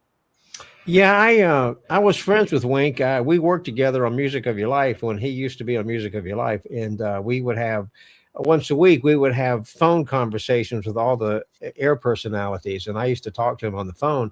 And he, when Sinatra turned 100 years old, he sent me an email asking me if I could put together a Sinatra special if he sent me all of the elements. In other words, he sent me the voiceover work, and that's all I had to put together, and he put the music in. But it took me so it was a 4-hour special that aired on Music of Your Life Network when Sinatra turned 100, and it took me about 4 or 5 days to put it together, and it was a labor of love, and it turned out really well. So now Wink's it was a great guy. I didn't, know Sandy, his wife, very much. His wife Sandy dated Elvis back in the day. But anyway, he was a nice person. I really liked Wink Martindale, and we talked music all the time. Of course, he was a big game show host, but I knew him for working on the radio with him. He's a wonderful person, and Very it was cool. sad that he passed away. Wow. Yeah. It's really sad about Wink, but we did an entire special on him. Yeah. And let me just say real quick about Wink. So Wink, as I said, he died on tax day of all days, April 15th, 2025. He was a legendary game show host, and he was 91 years of age. That's a nice long life. And he had a 74-year career in Hollywood hosting a number of game shows, not just Tic-Tac-Doe. He also hosted a show called High Rollers and Gambit. And he also was a close friend of Elvis Presley. Yeah, he worked in, he introduced Elvis on the radio. Elvis came by the radio station and to visit Wink, and that's how they met. And so, but he's from Tennessee, but he worked at WHBQ radio in Memphis, and Elvis used to come by and be on the radio with him a lot, and they became really good friends till the end. Now, when Elvis passed away, he did not go to the funeral because he was so upset about it. He wanted to remember Elvis the way he was, and so he just did not go to his funeral. Have you ever heard of Gilbert Gottfried? He passed away. Yeah. Anyway, he had a terrific podcast, and so he had Wink on the show, and that's one of the funniest shows and the most entertaining podcasts I've ever listened to. But Wink was a great guy. He really was. Very good. Let's look at a clip of Wink. Oh, Sarah, were you about to say something? I didn't mean to cut you off, dear. No, I was just saying, wow, that's cool. That's all. Have you ever heard of Tic-Tac-Doe, Sarah? Well, yes, because you've mentioned it on several thousand occasions. Yeah. Well, thank you for your service. I've got hang on a second. I've got something I'll show you. I'll pull it up. All right, you have the screen. Oh, look at that. That's Wink. That's from Music of Your Life. That's his publicity for Music of Your Life. That's awesome. Yeah. Very nice. Very nice. Yeah. Okay. So, and also, Peter Marshall passed away this year. Put it up. Oh wow. Peter Marshall. Yeah, he hosted the Hollywood Squares, among other things. He was also on Music of Your Life. Dude, did you ever see the Hollywood Squares set like from behind? It looks very dangerous. Now, I went to a taping of the Hollywood Squares back in the day. Oh wow. Mm-hmm. You've talked about it before many times. You know who else was on Music of Your Life with me? Gary Owens. Yeah, from Laugh-In. We're going to talk about someone from Laugh-In in just a moment. But first, I'm going to play a brief clip of Wink Martindale talking about bloopers on the set of Tic Tac Doe. Let's listen and let's watch. Thing that comes to mind most readily, every fall, we did an over 80s tournament during ratings week. Sweeps. Yeah, fall sweeps. Yeah. And all the contestants had to be over the age of 80. And I remember we had one of our contestants was named Dr. Reba Kelly. And Dr. Kelly, she talked like this, and she didn't wear her teeth, and she, funny, but smart. She ended up, winning for the week, this particular week. And Dr. Reba Kelly was a widower. She was 88 years old. And during the interview segment, and I've never known, I'm going to tell you what she said, but I've never known whether Dan Enright and the producers gave her this response or whether she was smart enough to come up with this from the back of her mind, something that she had heard years before. I don't know. But this is what happened. I said, Dr. Kelly, at your advanced age, do you ever think about dating anymore? And she said, yes, Wink. I have 4 boyfriends. I said, really? She said, yes. I get up with Will Power. I take a walk with Arthur-itis. I come home with Charlie Horse, and I go to bed with Ben Gay. Well, truthfully, we had to stop tape. Audience went nuts. I couldn't stop laughing. Of course, as a host, you dream about, responses like that. But again, I've never learned whether they gave that to her, because nobody knew that I was going to ask her specifically that question. Right. Whatever. It was the funny, I guess of all my years in games, I can't think of anything that was funnier than that. We literally had to stop tape for 10, 15 minutes until we all got composed.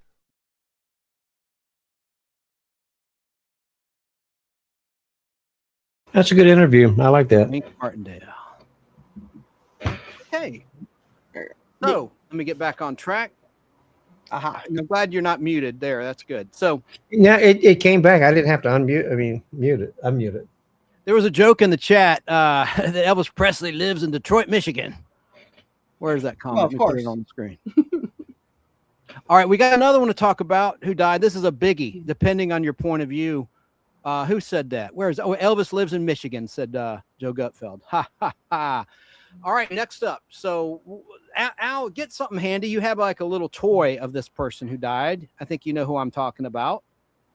You have a little figure in your studio.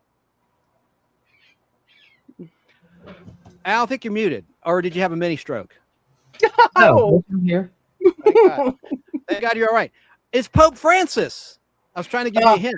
Who's above my head? Pope Francis. We're not going to get all religious on you. Yeah, there you go. Look at the Popester. So Pope Francis sadly passed away on Monday, April 21st, 2025. He was the 266th Bishop of Rome and sovereign of the Vatican City. He died on Easter Monday at the age of 88. That was a big one. That's a huge He lived a long time. Yeah. Well, on that note, the head of the the Mormon Church, the prophet, he died too this year. So he was like 100 and something. Yeah. Oh, I'm so sorry. I'm a big fan of didn't the affect me. Osmonds. They're big Mormons, the Osmond family. Yeah, they're brother and sister, right? Of course. I'll He never. only has one sister, and that's Marie. He has a bunch Yeah, of but they brothers. look lovingly in their eyes while singing "Why."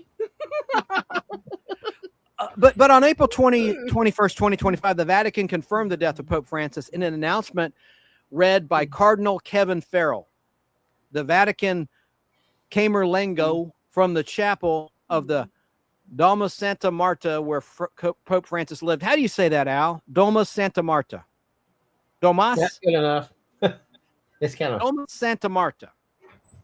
And the quote read, at 7:35 this morning, the Bishop of Rome, Francis, returned to the home of the Father. His entire life was dedicated to the service of the Lord and of his church, Farrell said, unquote.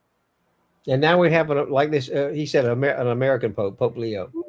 Yeah, well, he's from Chicago, Illinois at some point in his life. Yeah. Yeah. Now we're into May of 2025. May 2025, and that's my mom's birthday, May 1st. Anyway, May 1st, on Thursday, May 1st, 2025, singer-songwriter Jill Saboli, best known for the 1995 pop hit I Kissed a Girl, was killed in a house fire. She was killed in a house fire east of Minneapolis, Minnesota, her representative confirmed. Oh, wow. Isn't that terrible? Her career spanned more than 3 decades and 12 albums, including standout tracks like Supermodel from the Clueless movie soundtrack and the candid, genre-defying material that became her hallmark. How about that? Now, next up, you were talking about Gary Owens, Al, a moment ago. Someone from Laugh-In passed away. And I love this lady. Do you know who I'm talking about? Ruth Buzzy. You got it. Ruth Buzzy. I loved Ruth Buzzy so much. She was so talented. Let me put her picture up. Ruthie, as she was known. That's how she looked in the Laugh-In years. Oh, she was funny. Yeah, she was. Do you have any memories of Ruth Buzzy? Did you ever meet her, Al or Sarah? No, I never met her. No. To my knowledge, I haven't met anyone from Laugh-In because that would be awesome, and I would tell everybody. There we go. I had to change the camera shot. Okay, well, I'll just tell you briefly that Thursday, May 1st, 2025, Ruth Buzzy, who rose to fame as the frumpy and bitter Gladys on that bench, park bench, on the groundbreaking sketch comedy series Rowan and Martin's Laugh-In, died. She was 88 years of age. Ruth Buzzy's agent confirmed the news, stating that Ruth Buzzy died Thursday at her home in Texas. She had been diagnosed with Alzheimer's disease and was in hospice care. Her loving husband took care of her until the very end. She was very underrated, I thought. And she was cute. She had a Jay Leno-like chin. I didn't want to say that, but yeah. Yeah. It's okay. There's no offense to that. I'm going to play a clip of Ruth. This is a rare clip that I found in my research for tonight's show, the Nostalgic Pod Blast, which is simul-streaming on Sarah's channel, My Flock is Everywhere, and Al Hardy's channel, Al Hardy Entertainment on YouTube. Let's look at a clip of Ruth Buzzy. This is from 1972, a long-ass time ago. Let's watch. Family show. Is that the world famous sanctuary? Can't you believe this duel? Anne Marie, you brought me Ruth. You take care of her. I can't handle it. Okay, Anne Marie. Would you like to Ruth, get on? Ruth, now wait a minute. wrong? Hey, listen, I don't know about this. Ruth Buzzy on the famed Laugh-In show with Rowan and Martin. Ruth, sit down, would you please? You make me Would very. you sit down too? But me first? No, you first. Well, how about Glum Gladys, Ruth? That is from the Addie Mame series, right? Was that the way that... How did you know that? Well, I'm not really sure how You just have read it all over. Well, I kind of thought that I would discover that. Really, what I want to ask about, though, Yeah. do you have any new characters coming up this season? Well, I have one that I'm reviving called Shakuntala. I used to do it on The Entertainers with against Dom DeLuise playing Dominic the Great. Dominic, yes. And she's a character that doesn't talk. And many people wonder whether it's a girl or a boy, but believe me, it's a girl. And they have asked me, they begged me to revive it. I'm sorry that Dom isn't on the show, he can't do it with me, but one of the new people, Brian Bressler, is going to do it with me. That's And, unreal. So we got Shakuntala, and then I've got a character that we call Dr. Welby, and she reports on all the medical science. Like Tinseltown? The reporter of Tinseltown? No. This is a new one. So far, they're not having me do Busy Buzzy this year because they're trying to, get different new looks things, right, and everything. And she'll probably come back sometime during the year. But I hope so because I love her. Do you know what my very, very favorite character is? What's your favorite character? The drunk. I The call drunk. her Doris Sidebottom, and it's the drunk that I do at the bar with Dick Martin. Yes, And the both of us yes, play, yes. Then I meet him. Well, you fall off the bar. Yes, right. Well, that character I am begging them to do again this year because I get a lot of mail on her. And Is that your favorite character, really? Absolutely. Absolutely. Absolutely. It comes through that way. It really is. Hey, what is the what's the trait between a Ruth Buzzy, the shoe shine concession at NBC, Ralph Edwards, and some paper towels? You just know everything. Well, he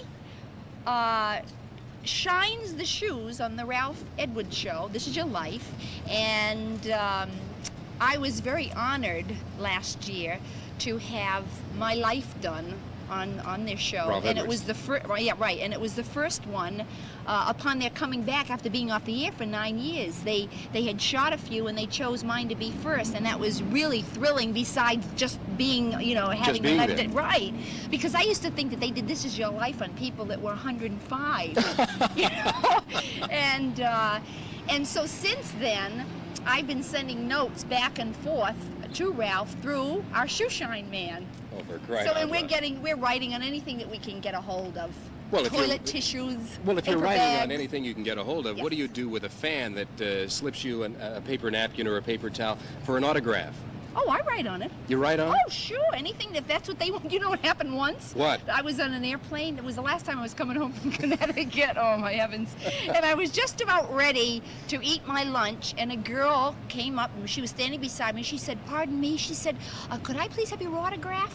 And I said, "Well, oh, okay." And then I proceeded to push the food over as much as I could in those little trays, and she handed me an airsick bag to write on, and she was serious. And I looked at the airsick bag, and I looked at my food, and I said, "I'm sorry, miss, you will have to wait." So she laughed, and while she left, and before she came back, I dumped the rest of my food in the airsick bag and autographed it and sent it And back sent to it her. to her? Yes, and she got a big kick out of that. Hey, you're in leotards. Does this mean you're dancing today or something? Oh, we're at the sanctuary. I'm doing my whole routine, my exercise routine that I learned. Well, you're into the Tecate. exercise thing. Yes. 5 years ago, I lost about 32 pounds on Weight Watchers. You're putting me on. No. And a lot of people didn't think of me as being heavy because I'm Right. tiny from here. Right. But from here down, Look out. yeah, 40 inches in the hips when I started. All right. And the 32 pounds, lost that. Mhm. And on Weight Watchers, they suggest that you exercise once you lose your weight, and I never did. So 3 months ago, during our break between the two seasons, my husband allowed me to go down to Tecate. There's a ranch down there called La Rancho El Puerta, and I stayed down there for 3 weeks, and I exercised for 7 hours a day, just breaking for food, purposely to go to the extreme so that when I got back here, the days that I don't have time to come here to the sanctuary, I could exercise, do my own routine in my bedroom or in the halls of NBC. I've done it at parties, name it, and I've done Well, what it. about the 10 years of dancing?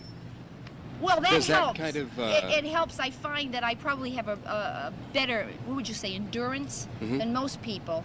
I mean, like down in But you didn't Tecate. enjoy dancing, though, did you? Oh, I did, but I was horrible at it. You did it because people would laugh with you instead of at you. Yo, wonderful! Yes! This is- Exactly, that's how I started to be funny. That's right. This is Jim Harrison talking with Ruth. Wonderful! Talking with Ruth. Buzzy in Hollywood. From film, as you could see. What a great clip. She did a Chips episode, Roller Disco, the season 3 90-minute special with Life Garrett, who was a pop star for like half a minute back in the late 1970s. I love Ruth Buzzy. She was so good on Laugh-In. That's a great little piece of film that I found. That's funny. I would do the same thing. I would put all my leftovers in that bag Yes, I would. Oh yeah. And Anybody Zopper want to- that interviewer looked like Jim Jones. That's the guy that Yeah. unfortunately tainted the Kool-Aid in 1978, right? Oh yeah. And Tracy says Life was a cutie. Yeah, people think his name was pronounced Life Garrett. It was Life Garrett, like the game of life. Anyway. And Robert Yarborough says, I love Ruth Buzzy. She was pretty also. Yeah, I thought she was kind of cute too. And Buzzy went on to Dancing to the Oldies. Is that like Dancing with the Stars? I'm not familiar with that one, unless it's a joke. Okay, so yeah, and Randall also said Ruth Buzzy was a gem, so talented. All right. Any thoughts on Ruth Buzzy, Al? No, I liked her on Laugh In. I mean, she was funny. She was talented, you know. Very funny. Yeah. She didn't really do it. She did some TV stuff later on, but you know, Laughing's really what, you know, made her real famous, in my opinion. Yeah, that was her breakout role. That started as a special in 1967, and then NBC made it a weekly show, a weekly hourly show, Friday night at 10 o'clock. And I have a blooper reel. Sarah, remember we played some R-rated bloopers from Laugh In when we did a Oh stream. yeah, that was great. Okay, so next up, let's see. Let me just get caught up on the chat. Dean Martin roasts were fun. Yep. And Too Tall Rob says, Happy Holidays, Sarah. But he spelled your name biblically. There's no H on Sarah. It's just S-A-R-A. Yes. Hi, Rob. How are you? How are you, raccoons? All right, so let's get on with the next one. The next one on the list here of celebrity deaths. That was Ruth Buzzy. All right, we got this guy. This is kind of a sad photo I'm going to throw up on the screen right now. Aw. And it's right here. It's George Wendt. Spelled with a D. The D is silent. Oh, yeah. There's George Wendt from Cheers. Old Norm from Cheers. He died on Tuesday, May 20th, 2025. Died on Tuesday, May 20th, 2025. Of course, best known as Norm Peterson on the NBC sitcom Cheers. He died at the age of 76 peacefully in his sleep at home, the Associated Press reported. Thoughts, guys, on George Wendt or chat? What'd you think about him? He's just awesome. I liked him in everything he did. I can't think of one thing I didn't like him in. Al, did you like Cheers? No, I enjoyed Cheers. I used to. That's one of the sitcoms I would sit down and watch. Yeah. I liked it. I wasn't allowed to watch it as a kid, so as an adult, you best believe I watched it all. I watched every episode. It's awesome. Joe Gutfeld says Cheers was so overrated. I disagree. And, Danny Staten says Norm. He's in South Carolina, you know. Greetings from South Carolina. It's Danny Staten. Yeah, Bigfoot went to Danny's house. It's a really cool short. Hey, Danny, you mentioned Gomer Pyle. I remember riding around in a spaceship with Gomer Pyle, or was I high? You were high. Yeah, we were talking about him earlier when we talked about Richard Chamberlain, who died in 2025. He lived in Hawaii, and I made a comment that he was living with Gomer Pyle in Hawaii. Anyway, The Bears. The Bears. Let's just move on here. Oh, there's the Bears from Planet Earth. Rest in peace, Greg Biffle and family. Says Too Tall Rob 6.8. Mm-hmm. Okay, so that's all I got to say about that. Now I got another musician who passed away. Oh, before that, I forgot about this guy. No photo, and we won't talk long about him. But remember the show Duck Dynasty? Duck Dynasty. I call it never Dynasty. watched it. Well, I didn't either. I didn't care for it. But Phil Robertson died on Sunday, May 25th, 2025. And he was the lead, that head of that family, the patriarch of the Duck Dynasty family. And he was the star of that reality show on A&E. He died on May 25th, 2025, and he was 79 years of age. His family didn't immediately release a cause of death, though. But they shared in December that he had early stages of Alzheimer's in December 2024 and was in poor health. So rest in peace to Phil Robertson. Hi, Esmeralda. Now we got a musician. Hey, Esmeralda, we have a musician coming up here. Hey, Esmeralda. Real quick, can I intercede real quick? Yeah. Esmeralda, I need you to email me your address. I have something I need to send you. Thank you. I have it. I can send it to you too. Unless, she's probably moved again or something. Yeah, she's moved like 80 times since the last time we had it. I almost went to go find the old one. I was like, no, I remember I deleted that because it's no good. That's right. That's right. Yeah. Planet said, Planet Irf says Phil was a better quarterback than Terry Bradshaw at Louisiana Tech. I didn't know that. That's pretty cool. People are saying hey to each other. Oh, okay. I get you. Of course. It slipped my mind. Danny Staten, he was talking about Ruth Buzzy riding around the Gomer Pyle. That was in the Sid and Marty Krofft show, The Lost Saucer. How could I forget? That was a Saturday morning live action show. Of course, Danny. I lost my mind on that. That's right. Oh my God. How could I forget? And I've talked about that many times here on the Nostalgic Podcast. All right. So next up, let's see who we got here. We have a musician. He was 77. He was a guitarist and a singer by the name of Rick Derringer. Let's look at his picture. Got it right here. Now, Al, I know you can speak about this guy. He got started with a group Al, called I the think Real you're muted. McCoys. He got started with a group called the Real McCoys. Al, we can't hear you. I hear him dang. just fine. I hear him. Well, Sarah, let's just talk about him. Al's checked out or something. All right. No, he's there. I hear Rick him. died on Monday, May 26, 2025, at the age of 77. He shot to fame at the age of 17 when his band, the McCoys, recorded Hang On Sloopy. And he had a hit with Rock and Roll Hoochie Coo. Rock and Roll Hoochie Coo. Hoochie Coo. Awesome. Come on, mama, sing the blues. He earned a Grammy Award for producing Weird Al Yankovic's debut album. I didn't know that. Do you know that, Sarah? No, but that's awesome. The audio's at my end. My bad. Sorry, Al and Sarah. I'm going to duck out and come back. Y'all talk. It's a StreamYard glitch.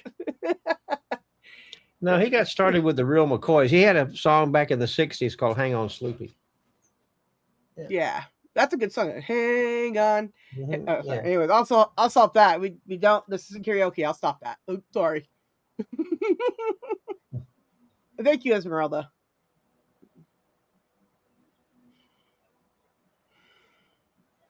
Al, continue. I see. Yeah. No, I mean you can keep talking. I mean, I don't have much to say about him, to be honest with you. I like some of his music, but he, like I said, I didn't. He was not one of my favorites, but I like some of his tunes, of course. Sorry about that, guys. You were talking and I couldn't hear because of a StreamYard glitch. I can hear you now, of course, but damn, sorry about that, y'all. I think you need to fix your cable to your mic or something, Chance. Is it buzzing? Is it buzzing right now? No, because you have a lot of audio issues, and it's not a StreamYard thing. Because nobody else seems to have that. I checked around. Nobody on my end ever has those issues either. So it's got to be something on your end. You probably just need new cables or new equipment. Maybe something with the D key too. You probably got something loose on. You probably got something loose on your mixer. Yeah. Danny says Rick has chick hair, and Joe Gutfeld said no one can understand the words to that song. Hey, Esmeralda. Yeah. And Salin Girl 69 said that in 1995 the George Wendt show came and went. Yeah, kind of like George did. Yeah, he went. Unfortunately. All right, so let's get back on track. I thought you'd have a lot to say about this guy. No. That's all right. Ow. Nah. So next up, I've got a name for you. This is 29 on my list. Number 29. Do you know who Ed Gale is? Anybody? Ed Gale. Sounds familiar. He was an actor and a stunt performer. He was a little person. He was a midget. I'm sorry, I'm not supposed to say that. He's a dwarf. He was a dwarf. He died on Tuesday, May 27th, 2025. He's best known for playing a horror icon in the horror movies. Oh, I think I posted about him too. I forget now. Chucky. Yeah.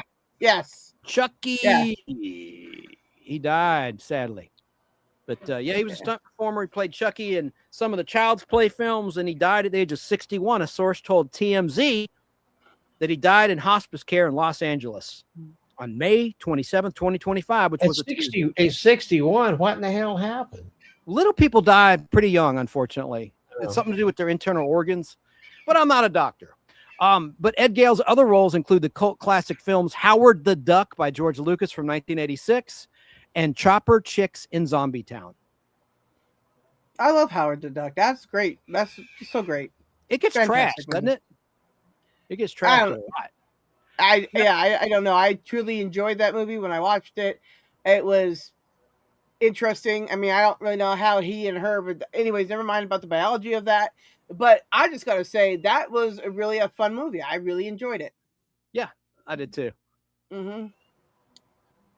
I'm gonna leave out. I'm gonna put Al backstage while he's not looking. There we go. All right. So next up, we got a good one, Al. You'll want to speak about this lady, Loretta Swit. She died. Oh yeah, she was. died. I really liked her on MASH. She was just terrific. Oh yeah, she's just great. She died on Friday, May 30th, 2025. Of course, best known for a role as Major Margaret Hot Lips Houlihan on the beloved show MASH, based on the film. She was 87 years old when she died. Well, she did some early TV stuff too before MASH. Well, MASH Right, was but- Yeah, but MASH also was like best known. I think she was on an Alfred Hitchcock episode, if I'm not mistaken.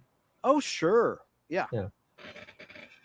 And who played the movie Hot Lips Houlihan? I know you guys know the answer to this. Oh, what's her name? I can't think of her name, but she's awesome too. Yeah. Lay Down Sally. Sally something. Think of the song Lay Down Sally. Sally Very- Kellerman, who That's- did a lot of TV stuff too, way before the movie MASH. Yes. Now, trivia for you. Did Loretta Swit ever have children? Yes or no? I don't think so. 50-50 shot at this one. Correct. She No. never had kids. Mm-hmm. She was in a good movie, I thought, from 1974 about this biker gang that worships the devil, chasing her in a motor home. And remember that one, Al? Yes. What was that called? Devil's something. Devil's Reign, I think. The Devil's Reign. Devil's Reign. I think Peter Fonda was in that too. It was a 20th Century Fox movie. Yeah, Peter Fonda was in that also. Yeah. So rest in peace to Loretta Swit. We gotta hurry along. We've already gone almost 2 hours, and we're not even midway through the year. Okay, here we go. No photo available for Valerie Mahaffey from May 30th, 2025 is when she croaked. She's best known for her roles in Desperate Housewives, Young Sheldon. She was 71 years of age when she lost her battle with cancer. So rest in peace to Valerie. I never watched either of those shows. Yeah. I watched Desperate Housewives in the beginning, but it jumped the shark pretty quickly. All right. So we're into June 2025. Woo! All right. Let's see. Wayne Lewis died on Thursday, June 5th, 2025. Singer Wayne Lewis was also a founding member of the band Atlantic Star. And I do have a photo of Wayne right there. There's Wayne. Rest in peace to Wayne. Do you have anything to say about Wayne there, Al? No. He looks like a banana in that suit, but you know, whatever. Banana. I know nothing about him. Sorry. You know nothing? You see nothing? You sound like somebody out of Hogan's Heroes. I mean, these people were very talented, but I mean, I thought we were going to talk more about mainstream people that people knew. These are Some mainstream. people You just keep bitching, sir. Just I'm gonna call you bitch from now on. Oh my. Hey Al. All right, so Wayne Lewis, real quick. He was a founding member of Atlantic Star. He died at the age of 68. The group debuted in 1978 with hits like Stand Up and With Your Love, I Come Alive, and later released popular songs including Circles, Secret Lovers, Masterpiece, and their chart-topping hit Always. You didn't like any of those songs, Al? No. Okay. Sorry. Next up, Sly Stone. From Sly I and the do Family like Stone. Sly Stone. I thought I liked his music. Oh, good. I got one you like. Yeah. So Sly. Let me see. I thought I had a picture for old Sly. Everyday People. Oh man, what a great classic that is, huh? Mm-hmm. That is a good song. Let me see here. So, damn, I thought I had a picture of old Sly. Yeah, I do. It's right here. It's at the bottom of my list. There's Sly Stone. There he is. Look, what a character. I love the way he looked. Oh yeah, I enjoyed his work. I like Sly Stone. He died sadly on Monday, June 9th, 2025. He was the front man of Sly and the Family Stone. He was 82 when he passed away, according to his publicist, Carlene Donovan. Sly and the Family Stone transformed popular music in the 1960s and 70s and beyond with such hits as what you said, Al, Everyday People and Stand and Family. It's a family affair. Not to be confused with the TV show, right? Family Affair. No, that's completely different. Yes. Now, Al, this is your turn to talk at length. Send me a picture. I think you might have already done this. This was a Beach Boy, the front man. I have it right here. Talking about Brian Wilson. What can you say about He late was the great brains Brian. behind the Beach Boys. He wrote a lot of the songs that the Beach Boys recorded. He was very talented, but later on in life he had some mental issues and things like that. But he was the Beach Boys. He's the one that wrote most of the good songs that they recorded. Did he Paul write? Dano did a movie about him, and Paul Dano played Brian Wilson. What was the name of that movie? It was excellent, where he played Brian Wilson of the Beach Boys. Did he write Wish They Could All Be California Girls? Yes, That's such a great song. that's a great song. Yeah, it is. I know And everybody he was, I guess their California Girls. their most famous album is Pet Sounds, but he's basically wrote most of the music for the Pet Sounds album. He was awesome. He passed on June 11th, 2025. Of course, he's the co-founder and chief songwriter of the Beach Boys. He was 82 years of age when he died, the family announced. And the Beach Boys rank among the most popular groups of the rock era, with more than 30 singles in the top 40 and worldwide sales of more than $100 million. He also wrote songs for the two guys, Jan and Dean, who were popular at the same time that the Beach Boys were. They were all kind of friends, but he wrote music for Jan and Dean also. Oh my gosh, yes. Great talent. That was a huge loss, was it? I mean, he was ill for a long time, but he was performing pretty late into his life. Well, actually, he started singing some standards. He recorded a lot of standards music later on in his career. But he was the brains behind the Beach Boys. Great. In the interest of time, I'm going to not play any more clips or show pictures so we can hurry along. But I didn't mean to cut you off. Go ahead, sir. He was the brains behind the Beach Boys, you were just saying? Oh, yeah. I mean, if it wasn't for him, it wouldn't be the Beach Boys. He helped found the Beach Boys anyway. That's right. Awesome. Okay, Definitely so a next, hero in California.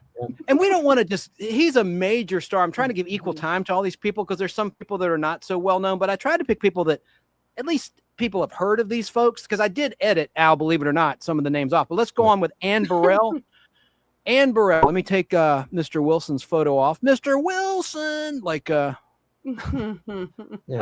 Dennis Menace. Can you take that picture off, Al? Oh, hold on. Yeah. Thank you. And there. And now I can put us equally on the screen like this. Do you like this shot better, team, or do you like? No, the other way is much better. Yes, I like this way. Better. Yes. This way, right here. Okay. Yes. And that's the way it will be, because we are a democracy here on the Pod Blast. Oh, good. Yes, this is more Okay. professional. The other way is, I don't know what you call that. Not good. Yeah, Ann Burrell was just one of those celebrity chefs, and she was a host of a popular Food Network show. I loved her. She was amazing. I loved Worst Cooks in America. Okay, and don't make vanilla chicken. It's never going to turn out good, people. Okay, just don't. I loved her. You did like her. You're not being sarcastic. You're not messing with I loved her. She was awesome. I even had my hair like hers for quite some time. See, now I need a photo. Let me get her photo. Yeah, I can see you with that hairstyle. Oh yeah, I mean, I liked her. I remember watching her on the Food Network stuff. Yeah, I mean, it was like a family affair. We would watch The Worst Cooks, right? My mom, who doesn't really care to watch TV these days, would watch it too with us. And it was awesome. I just loved her. I loved her. Just loved her. She was only 55 when she died. Yeah. I was upset about that. I was like, Did she have medical issues or something? Yeah, here. What it was. I'm trying to get the picture. Damn, this is hard to do while I'm live. Let's see. Yeah, I have some information on her. Let me just see. Oh, good. Thank God it's a damn JPEG, so I can put the photo up quick. All right, here. Ann Burrell, I'll tell you the cause. It must have been an accident or cancer or something. Let's see. She was born September 21st, 1969. I already said that she died June 17th, 2025 at the age of 55 in New York City. And let me look at the cause of death. I'm checking out Wikipedia. Okay, Burrell released in 2012 that she had been in a relationship with her girlfriend, chef. It doesn't matter. Let me skip this. Okay. She died in her apartment in Brooklyn, New York on June 17th, 2025. Her death was ruled as suicide. Yeah, that's by the combined effects of ethanol, amphetamine. Oh, she took a bunch of pills. That's sad. Yeah. Did you know that? I didn't know that. Am I allowed to say that word that I just said on StreamYard? Am I going to get flagged for saying that? You can say those words. They're okay to say, as long as you're not encouraging sure. people to do them. Okay, I wasn't sure because it's kind of. I'm finally getting her picture loaded up, so you can see her. Yeah. There she is. There she is. There she is. God bless. Yeah, her. she was so cool. Oh, she's so cool. She kind of looked like a bird because you're a bird lady. You have birds, Sarah. Yes. Yeah, with that hair, of course. Yeah, she does. Yeah. She was very good. I truly enjoyed her. She's like one of those few people that in the cooking field that I don't cook, right? But I was like, man, I'd like to just meet her. I wish I could cook something awful, but I can't do that either. It's so sad. All these people are dying. Yeah, dying. She was cool. She was very cool. All right, so moving along, we got to get through the year here. Oh my gosh. Okay. Bobby Sherman, Bobby Sherman. He died June 24th, 2025. A teen heartthrob from the 1960s and 70s, died at the age of 81 after a battle with cancer. He was diagnosed with stage 4 cancer in March of 2025. He finally expired a few months later on June 24th, 2025. I'm going to put his picture up too. What do you got to say about him? He was actually in some TV shows too, playing himself. So yeah. Yeah. What were your favorite songs that he penned or sang?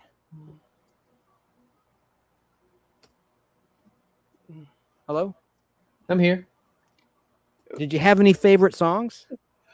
What was that song he did? I've got the 45 record. He it was his biggest hit. What was that song? I can hear the song. Maybe in my... He had a definite good look. You know what I'm saying? Yeah, he was in some TV shows. If I'm not mistaken, he was in an episode of Bonanza because he did acting too. Yeah, he did. Let me see. Let me look at my phone. Hang on. Okay. I've got that record. Easy come, easy go. I don't know. Zop said that in chat. So. Okay.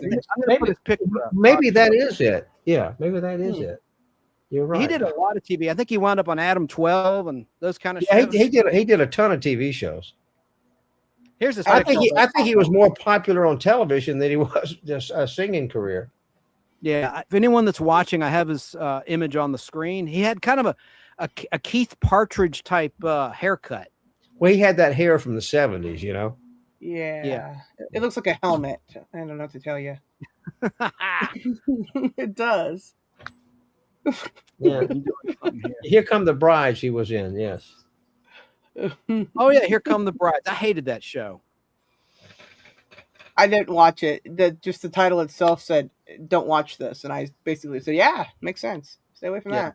It was okay. I don't like the Partridge Family either. There's a lot of weird shows I didn't like, but there's other shows that I just super loved.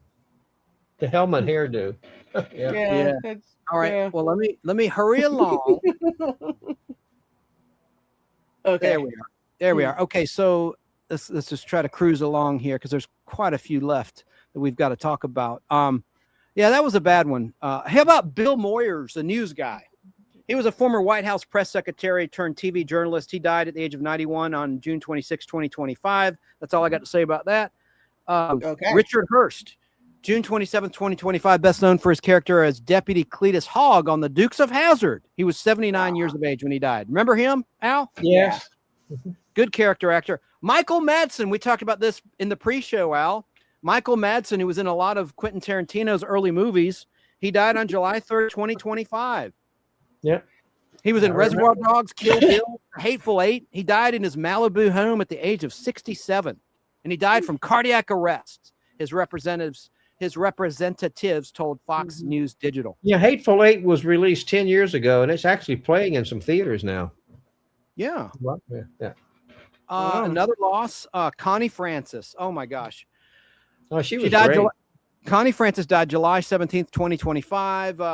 In the 50s and 60s, she was a pop star known for hits like Pretty Little Baby. She died at the age of 87, and a cause of death was not released. She's probably just old, but I don't know. My favorite song by her was Everybody Somebody's Fool.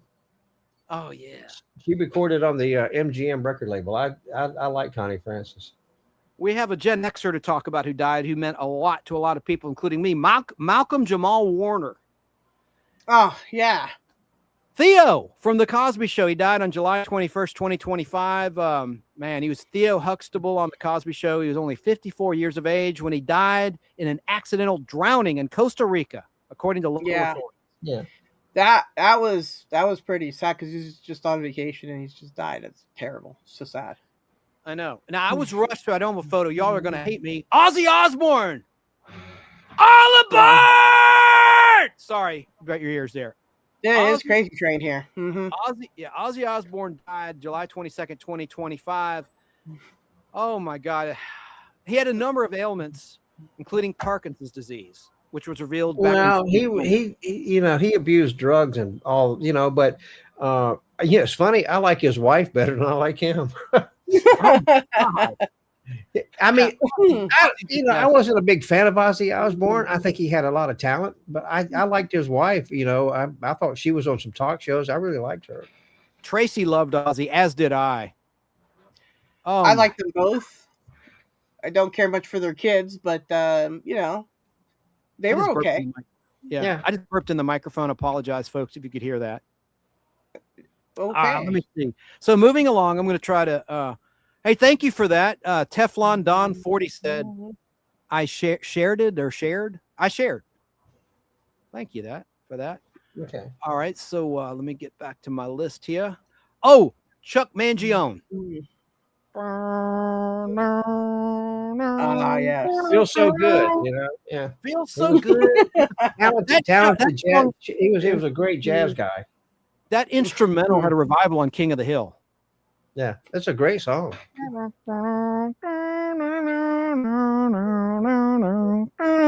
That song. All right.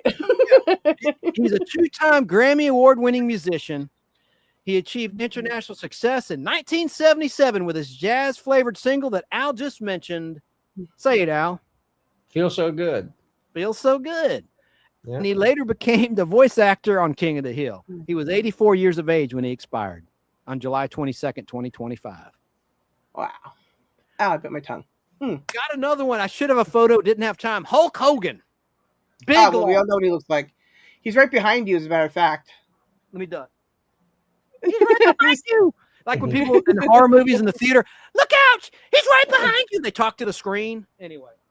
Yeah, later, Tracy. So, wait, real quick. I just gotta say, Tracy, I am sorry for your family's loss on your mother-in-law's passing. My family and I send our regards to you, and I hope you're doing better, and your husband's doing better too. Tracy, have a great night. I actually met Hulk Hogan one time when he was at Turner with the WWE. He was there. It's before he got really, really big, but yeah, I remember seeing him. We have another gay person in the chat. Brian H. Davis says, "Hey, hello guys, I'm gay too." Cool. All right. Now Tracy, there is no Brain Benders banter tonight. She texted me. She's exhausted, so there's no BBB tonight. Just a little programming note. Sometimes I'm on there Saturday nights. Most times, not tonight. There will be no stream at all. Okay, so good night, Tracy. Let's see here. Next up, where my damn list at? There we go. Oh, we're talking about Hulk Hogan. I mean, I first discovered him before WWE, World Wrestling Federation, on the big screen in Rocky III. He had a small part in that, and that's the first time I grew up with him in like everything, right? And one of the favorite shows that I loved of his was Thunder in Paradise. It was really cheesy and not so good, but I loved it anyways because he was in it, right? And I gotta say that I loved him as a wrestler. I mean, I watched wrestling first when I was a kid because of him, right? So I gotta say, Hulk Hogan may not have been the best in person, but as far as entertainment goes, oh yeah, I definitely loved his entertainment qualities. Awesome. Pop culture icon. I mean, I liked his reality show too with his kids and stuff. That Let me was get a picture. I've got to get a picture of Hulk Hogan. Also ended his marriage. Yeah, that was a big loss, but there was a lot of hate out there about his. Like a lot of people were making fun of him when the news broke that he died on social media. I wasn't aware that he had an issue for being a RAC. Oh yeah, people record. Did he say their phone like the calls. words? Did he Oh say yeah, the words? yes. It was a very big rant of all those slurs. It was very Well, I not mean, good. a lot of people, because he was Mm-hmm. a Trump supporter, and he was at some of the Trump rallies, I guess. Oh, yeah, that could be part of it too. Yeah. Well, anyways, but that was before even Trump's stuff happened. He got caught on the phone saying a bunch of bad things. He said like the N-word and stuff. I'm not Oh aware yeah, of lots this. bunch of bad things. Yes, like you just Ooh, Google well, them and you could go listen to them if you need to hear them. But I recommend you don't need to because you've heard them before. They're just not good. Don't say those words. yeah, I agree. Mm. All right. Well, wow. Let All me put be his respectful picture of each up other. because he really was a force to be reckoned with in terms of pop culture history.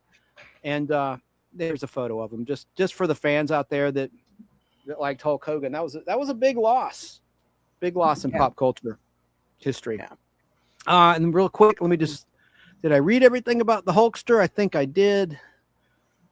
Yeah. July 24th, 2025. Hulk Hogan, one of the most popular professional wrestlers of all time, died according to TMZ Sports and WWE. Hogan, whose real name is Terry Gene Bollea, B-O-L-L-E-A. How do I say that, Sarah? You probably heard it. What? Terry Bolla. Is that how you pronounce his real last name? Oh, Terry Bolla. I don't know. I really I don't think it's know. Bolla. Terry Gene Yeah, I Bolla. would He know. died at the age of 71. So we can move on. Rest in peace, Hulkster. And then on July 26, 2025, I'm going to go in rapid fire, folks, because I can tell Al's getting tired and bored. Tom Lehrer, he died. He was a witty, satirical songwriter known for skewering topics like marriage, politics, racism, and the Cold War. Died at the age of 97.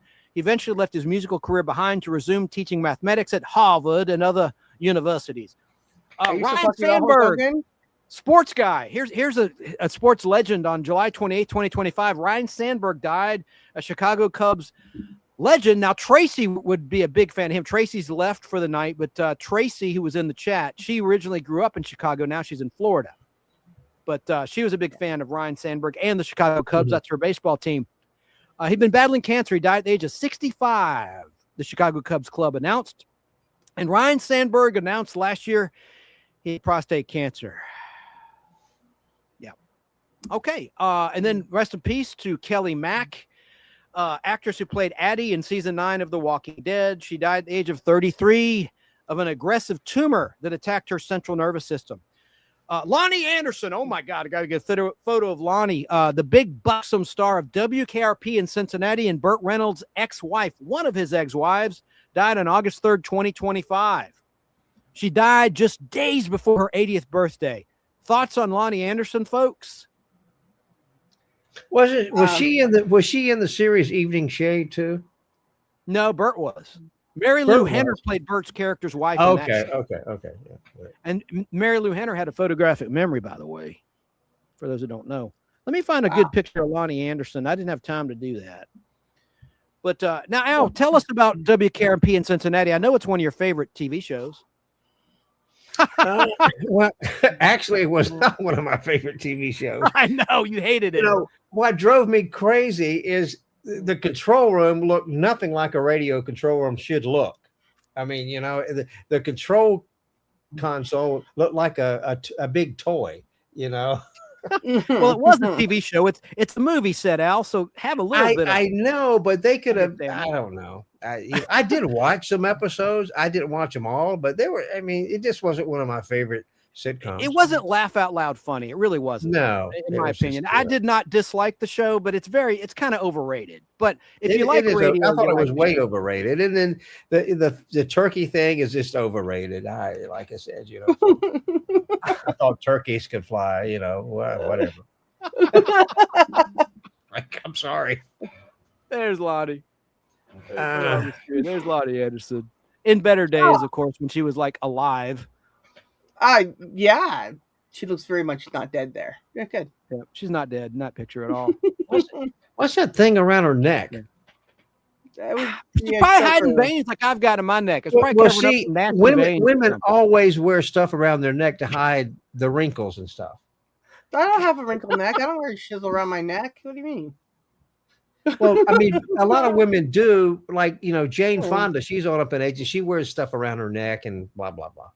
Well, that's because they're vain. Literally, what it is? and they're covering up veins like I've got. I've got terrible neck veins. Well, you need to wear a scarf around your neck then. I know. If somebody slit my throat, there'd be blood on the ceiling. Blood would go everywhere. I've got so many veins in my neck.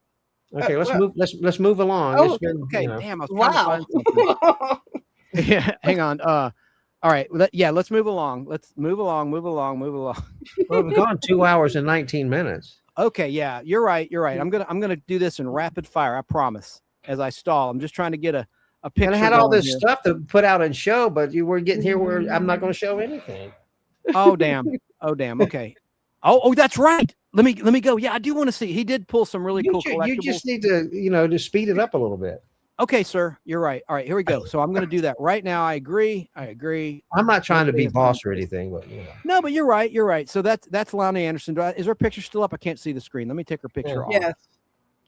And of course, there was a big Thanksgiving episode of WKRP, Turkeys Away, which aired before Halloween on October 30th, 1978. It's become kind of a Thanksgiving classic.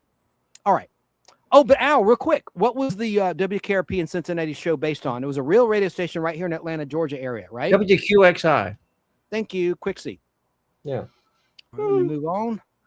Where was I? it jumped on me. Okay, Danielle Spencer.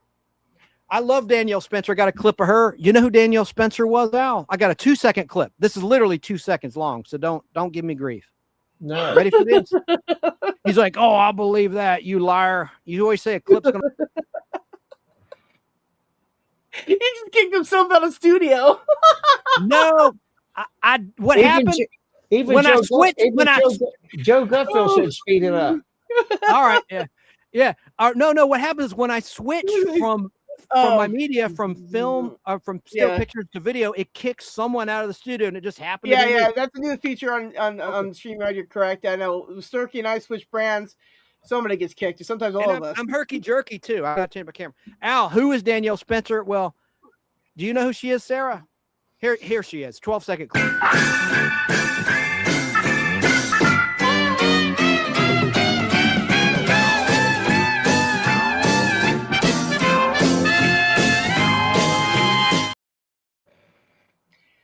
I don't know loved that. her.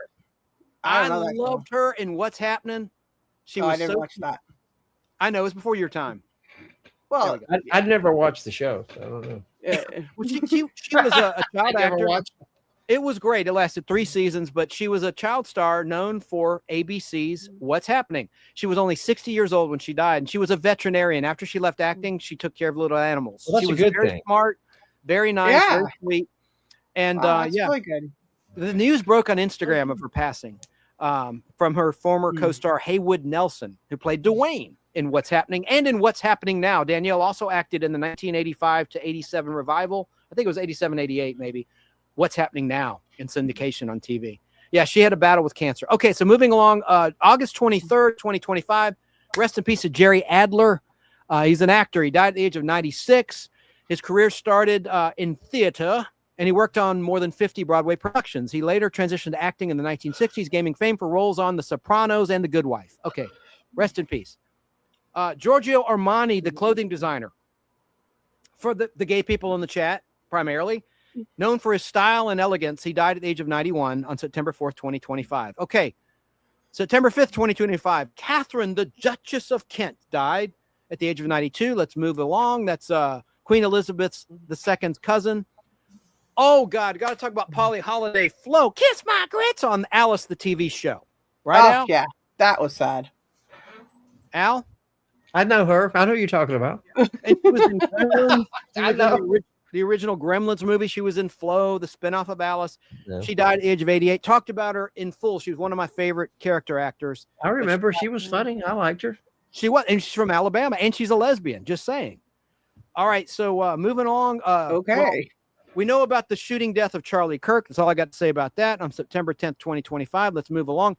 Oh, Al, get ready. Robert Redford. Now I know you got something to show and something to say, and you have a photo, right? Please send me a photo of Robert Redford. I didn't pull one because I knew you had one. Let me see what I got.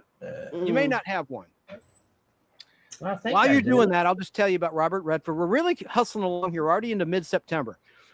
Robert Redford. Go ahead. I was just say I wrote a song about him. Go on. Robert Redford died at his home. I'm going to take two. September 16th, 2025. Robert Redford died at his home at the Sundance in the mountains of Utah, the place he loved, surrounded by those he loved. He was 89 years of age. He was awesome. Director, humanitarian actor. Al, did you find? I've got. I did for some reason I didn't pull a picture of him, but I got. Hang on. He was in a movie that everybody loved, The Way We Were. There you go. Let me make you big. Now, Al. Yeah. True or false? And you know the answer. He was in an episode of the original Twilight Zone. True or false? True. Yes. Nothing in the Dark, season 3. Where He played a guy that was dead. No, he played the Grim Reaper. Yeah, he was the Reaper. Yeah, it was like yeah. But that's that. And I got also he was in a movie that everybody loves, and I got lobby cards for that. He was in The Sting. I love The Sting. Yeah. One of my favorite movies of all time. I love that movie. Everything's I mean, shaking. I've got the whole lobby card set. Here's one of Robert Redford and the. Yep. Oh, that's awesome. It's a terrific movie. Thank you. Not. Oh no, it was really good. Chance, we're totally gonna get claimed on it. Thanks. I like this picture here of Robert Redford. Hang on a second. Yeah. Can you get claimed for just humming something, Sarah? Are you a copyright claim? I don't think so, but stranger things have happened. It's YouTube. Stranger Things. I'm watching season 4 right now. I love it. I've never seen it. All this time I said I don't need to see Stranger Things. I lived it. BS. That is a great show with monsters, surprises. Love it. Oh, gee, I thought we were talking about The Sting. We are. Let's see. I'll sting you. There's 3. I mean, Robert Shaw, Robert Redford, and Paul Newman. Anyway, that's a great movie. That's what nobody cares. I had The Way We Were on 16 millimeter film and scope, but I sold it. I got it for free when I bought a scope lens in 1995 when I was a kid. Wink, wink. At Cinevision, one of your buddies, Cinevision. Well, I still have a print of it in 16. I have it. Yeah. What you got there? Don't damage it. He was in a movie called Jeremiah Johnson, and I like. That is a great poster. Robert Redford, Jeremiah Johnson. It was very minimalist. Yeah. That was good. Al, I'm being sincere. I really appreciate you taking the time to locate these gems from your massive collection and show them. It is epic. Well, I've got a huge poster collection. I've been collecting for years. And there's one more. He did a movie that, I didn't care about it. It was kind of like a takeoff on Casablanca, maybe, but he did it with Meryl Streep. You know what movie I'm talking about? Out of Africa, 1985, shot in 84. I love Sidney Pollack. He's an underrated director. He is. Yeah. I like, another movie I liked was Absence of Malice with Paul Newman, one of your favorite actors, and Sally Field. Yes, that was good. I got posters for it. I think that's it on him. Let's see. Oh, and one other movie he did that is one of the best movies. We cannot leave without talking about this movie right here. Esmeralda. Wait a minute. Oh, wow. Butch That's Cassidy awesome. and the Sundance Kid poster. Look at that, the original. That's awesome. I like that. Sorry, listeners, we've gone visual, but that is amazing, Al, in great condition too. A story behind this is that the director, he didn't really want Robert Redford for the part, and but Paul Newman went to bat. He says no. He says I want Robert Redford, and they became really good friends after Butch Cassidy and the Sundance Kid. One of my favorite movies from 1969, great Western. Yeah. Oh, Esmeralda said she was watching Stranger Things, I assume season 5, and that's the reason I missed the alert for this live show. Oh. Okay. That's great, It's good to Al. see her in chat too. So that's been she's in the awesome. chat. Well, yeah, no, she's had some issues since she's been moving 80,000 times, and she hasn't been able to get into chat. She's moving 80,000 times. Oh yeah, Yeah. it's been like 80,000 plus one. Is she crazy. in Oregon? Is she in Washington? She's always in the Pacific Northwest somewhere, but she's from Georgia originally, where Al and I are. Hey, look, Pam's comment is asking you, Al, or us, Was What? he in a Perry Mason episode? I'm sure he was. Yes. We're talking Perry about Mason's Robert Redford. awesome. Was he in? He played Mr. Death in that Twilight Zone, says Yeah. Joe. Yeah, and which is basically the Grim Reaper. He was a nice Grim Reaper who tried to ease the troubled mind of that elderly woman who was about to die. In her sleep. That's a great episode. Yep. Danny says I shouldn't rush the show. Well, we've been on for 2.5 hours. Al's getting tired. I know Al like the back of my hand. and Well, he's it's getting like tired. it's 10 after 8 here. Okay, let's Or hurry. you can let's put hurry. you can take me away and put us all back. What are you doing? No, that's all right. Oh, I see what you're saying. You mean like There we- discs? there we- Oh no, like discs. There we go. Yeah, There we go. like, Yeah. he did it. All right, so let's move along. Then Robert Redford was a big loss. Let's tell this story, Al. People will love this. What? We didn't know if this was a phishing scheme. Now that he's gone, we can tell this. We would do a movie podcast together, Al and I, and Robert Redford allegedly wrote Al and said, "Don't tell anyone," but he was interested in Al's movie poster collection. Tell that story, Yes. Al. Well, I mean, I don't know if it was him or not. I replied to him, and he was very kind. He says, "Please don't, reveal, where my address and all this other stuff." But I didn't really follow up on it, and we texted back and forth several times. And then it just kind of went away. But yeah, I don't know. I don't know if it was him or not, but he sure acted like it sounded like it was him. I think it probably was him because of the way it didn't seem like a phishing scheme. I mean, what would they have to gain? Well, they type in correct English. I do know he had been to the Library of Congress to see some films and stuff, and I know the guy that runs the film because they bought a bunch of posters from me. So at Library of Congress, John Stelson's the guy's name that runs the film division at Library of Congress. He's a friend of mine, and so he may have found out through him. I don't know. Yeah, Al, I think that's true because there was a connection and the timing was right. You had Yeah. just sold things. Because I had sold a bunch of 40 by 60 large posters like The Exorcist and Zardoz with Sean Connery and some other ones. John sent me photographs. They had them framed in the halls of Library of Congress in the film division. You could see them in the hallway. He says, "Here's your posters." Amazing. I Amazing. think I made some good money off those guys. I choose to believe that was No the real doubt. Robert Redford. Yeah. Hey, what did you think of The Natural? Joe Gutfeld keeps going on and on about The Natural. It's Baseball movie? okay. It's but he did a movie with Nick Nolte. I have it on Blu-ray. It's called A Walk in the Country. And it was filmed here in Atlanta. And it's a terrific movie about two retired guys, and a spoiler, what's his name? Robert Redford and what's the guy's name I just said? I wasn't listening. I'm kidding. As soon as you mentioned sports, I noticed Sarah starts yawning. No, I've been super sick, right? And Nick this has Nolte. been- I don't know. I had a brain fart. Nick Nolte. Anyway, Nick Nolte's character in a Walk in the Country, he dies, but it's just really good. It's a very heartwarming movie. And Zupperplex got it. Nick Nolte, as you were Yeah, trying to find Nick the Nolte, answer yeah. in that DVD box. That's Yeah. Nick Nolte, man, he's still with us. All right, so let's move along then as we try to wind down the show. And woo, I had photos earlier, Danny, Staten in South Carolina, and clips, but I ran out of time. Brett James died on September 19th, 2025. The Grammy-winning songwriter, best known for writing hit songs like Carrie Underwood's Jesus Take the Wheel. I'm sorry, take two. Carrie Underwood's Jesus Take the Wheel was killed in a North Carolina small plane crash. He was 57 years old. The Nashville Songwriters Hall of Fame announced his death in a Facebook post. That's a great way to find out. All right, so October 1st, 2025. We're already almost into the fall. We're into the fall now.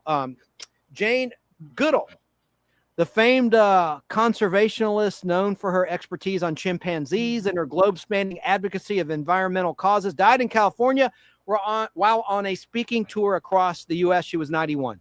Yes. Yeah, Snarky let me know about that one, and I was just like, I had just woken up, and I was like, who? And then she went on about the person. I'm like, oh. And then I realized who it was, and I was like, She had a lot of shows on PBS at one time, with the chimpanzees and stuff. But she was a big proponent of saving them, and treating and not using them for lab experiments and stuff, and treating them, with dignity. Yeah, maybe they won't eat your face off. I don't know. The next one is up there with O.J. Simpson, but not as bad as O.J. Ike Turner. Ike Turner Jr. Oh.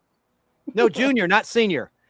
It was a trick question there. On October 4th, Ike Turner Jr., the son of Tina Turner and Ike Turner, passed away at the age of 67. According to TMZ, Tina Turner's niece, Jacqueline Bullock, said Ike Turner Jr. passed away at a Los Angeles hospital due to kidney failure.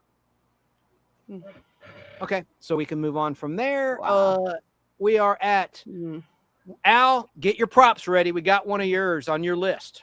What? He gave me a list of about 10 people he wanted to talk about at length. On October 11th, 2025, an Oscar-winning actress died.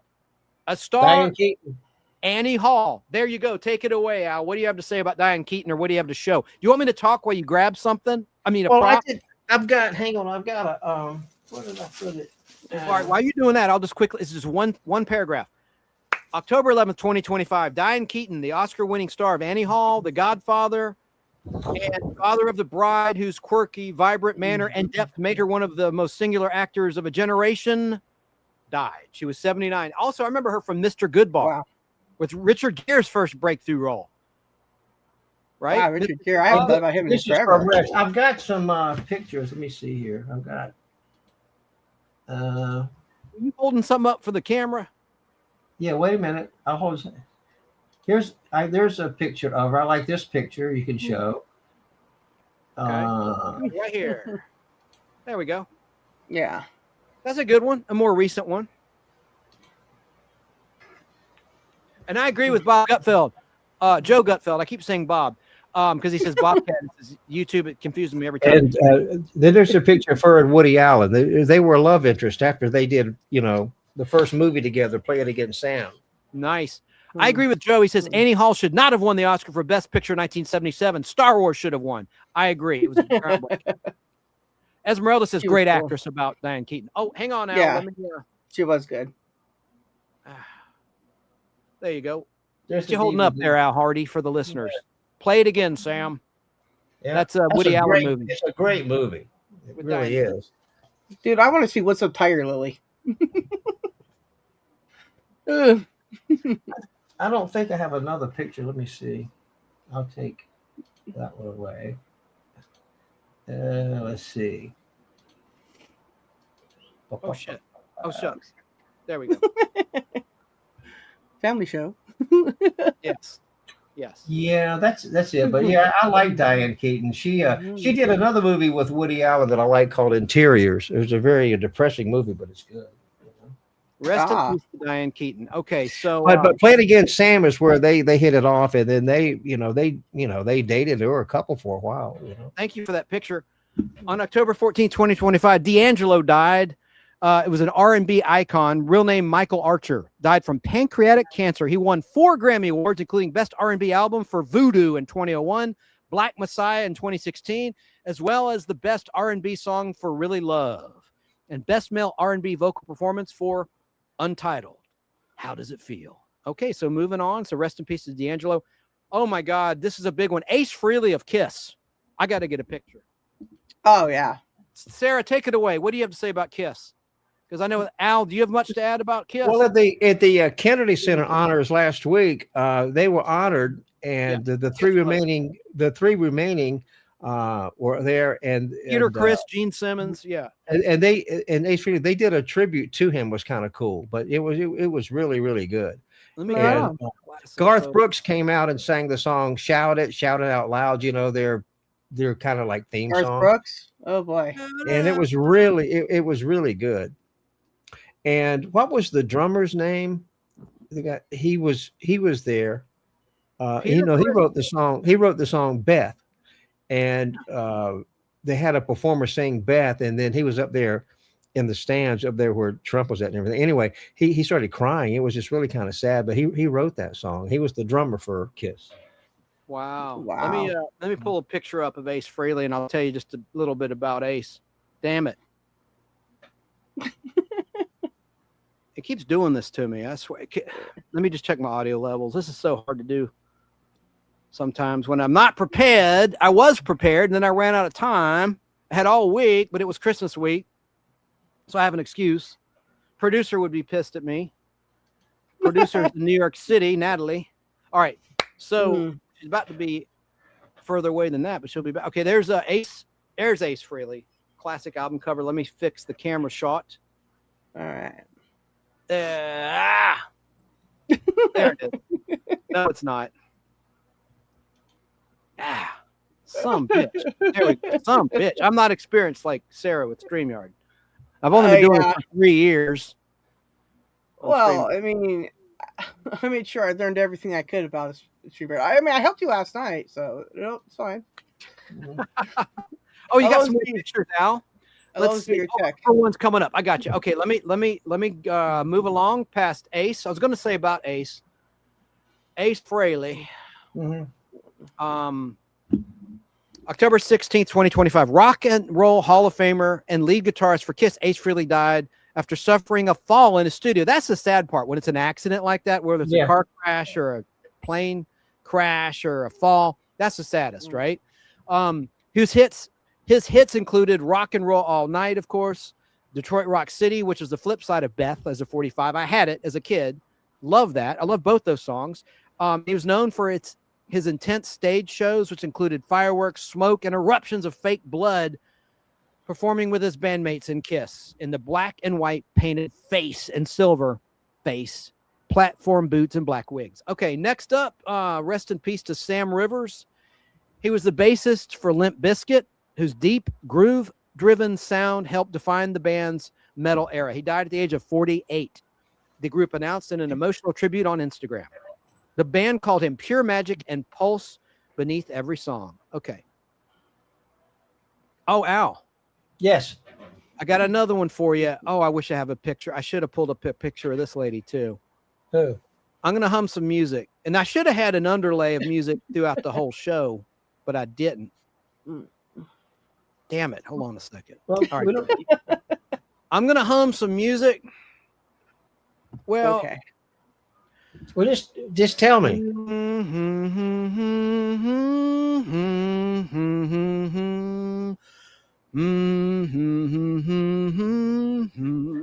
What's that music from? It's incidental music from a TV show you watched when you were younger. It pertains to someone who died at the age of 100 in 2025. All right, Lost in Space. That was not John Williams. That was the other composer in the early Lost in Space. There would be like this music called The Family, the Robbins family. June Lockhart died. Yes. June Lockhart. You know, she made a lot of movies. She made a lot of movies in the 30s and stuff when she was very young. Would you talk to us about Lassie? She starred in Lassie. That was her big starring television role before Lost in Space as Dr. Maureen Robinson. Go ahead. What do you got to say, Al? But she did a lot of movies way before she started doing television. She did a lot of movies. Let me see if I can find a good picture. Yeah, I got an interesting picture. I hope this will let me load it. God dang. Let's see here. Tell me about her movies. What movies was she in? Oh, I can't remember. They were black and white, made in the 30s. I know that Turner Classic Movies has been running some. Right after she passed away, they had a whole day where they ran some of those early movies she was in. Yeah. Well, okay. June Lockhart. Let me just load this picture up. Damn, this is bad. God dang it. Okay, here we go. June Lockhart, of course, was in Petticoat Junction, by the way, after Lost in Space was canceled. Immediately after Lost in Space was canceled, she starred playing a doctor in Petticoat Junction, the spinoff of the Beverly Hillbillies. Here's a picture of June. Look at her with her hair down. Isn't that neat? You never see her with her hair down. You did in Lost in Space a couple times, and it was quite jarring. Well, in the early TV shows you did. Excuse me, early movies she did. Yeah. There we go. Yeah. So, and then she was pretty buxom, too. I mean, she had a pretty nice bosom, I would say. Yes. Very gifted there. She died on October 25th, 2025 at the age of 100. She's iconic. Best known for roles in Lassie and Lost in Space.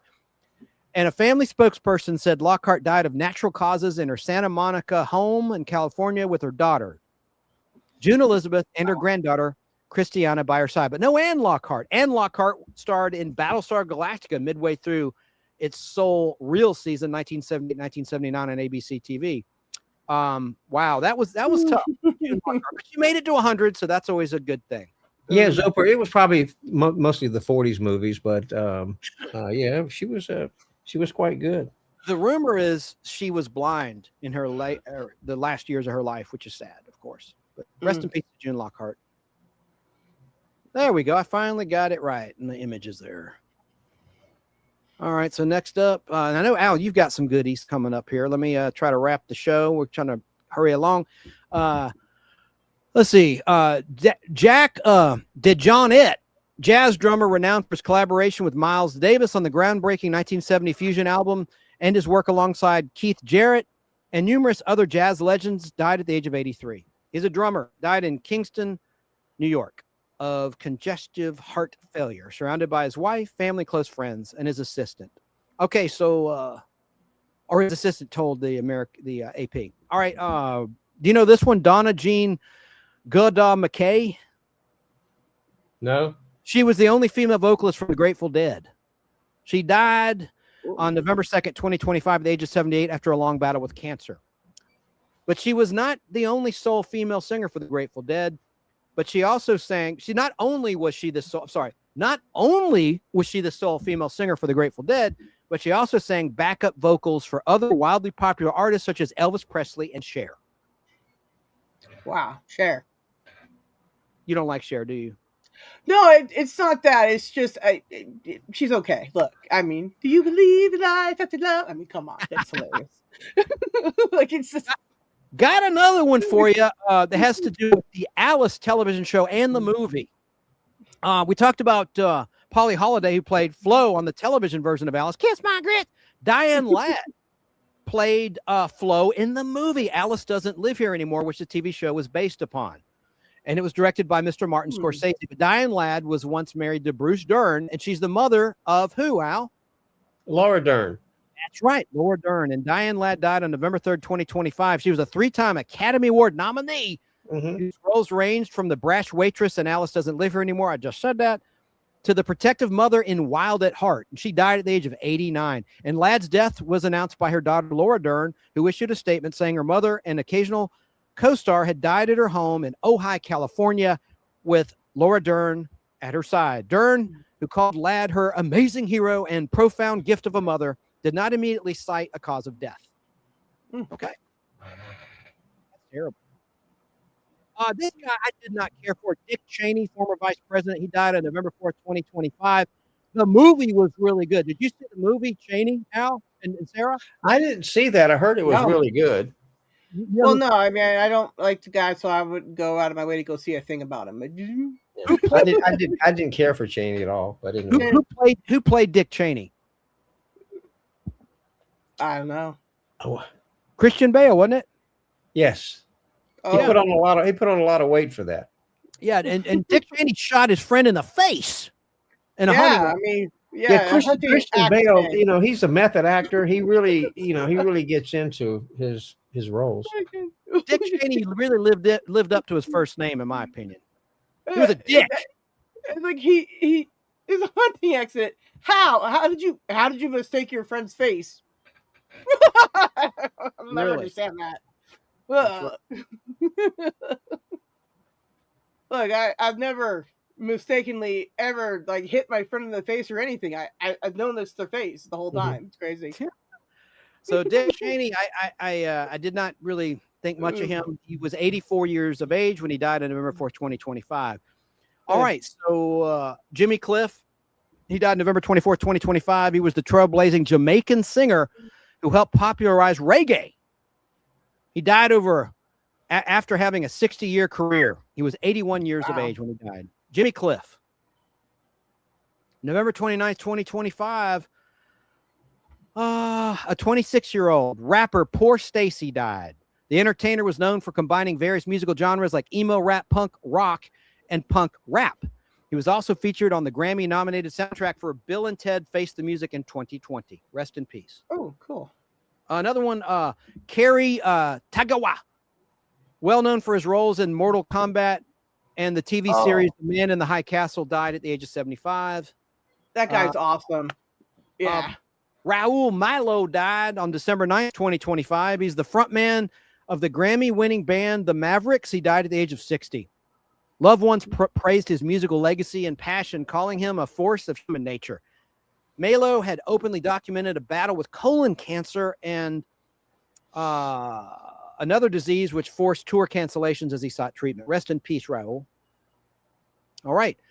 Sophie Kinsella died December 10th, 2025. She's the author, well known for Confessions of a Shopaholic. She was 55 years of age.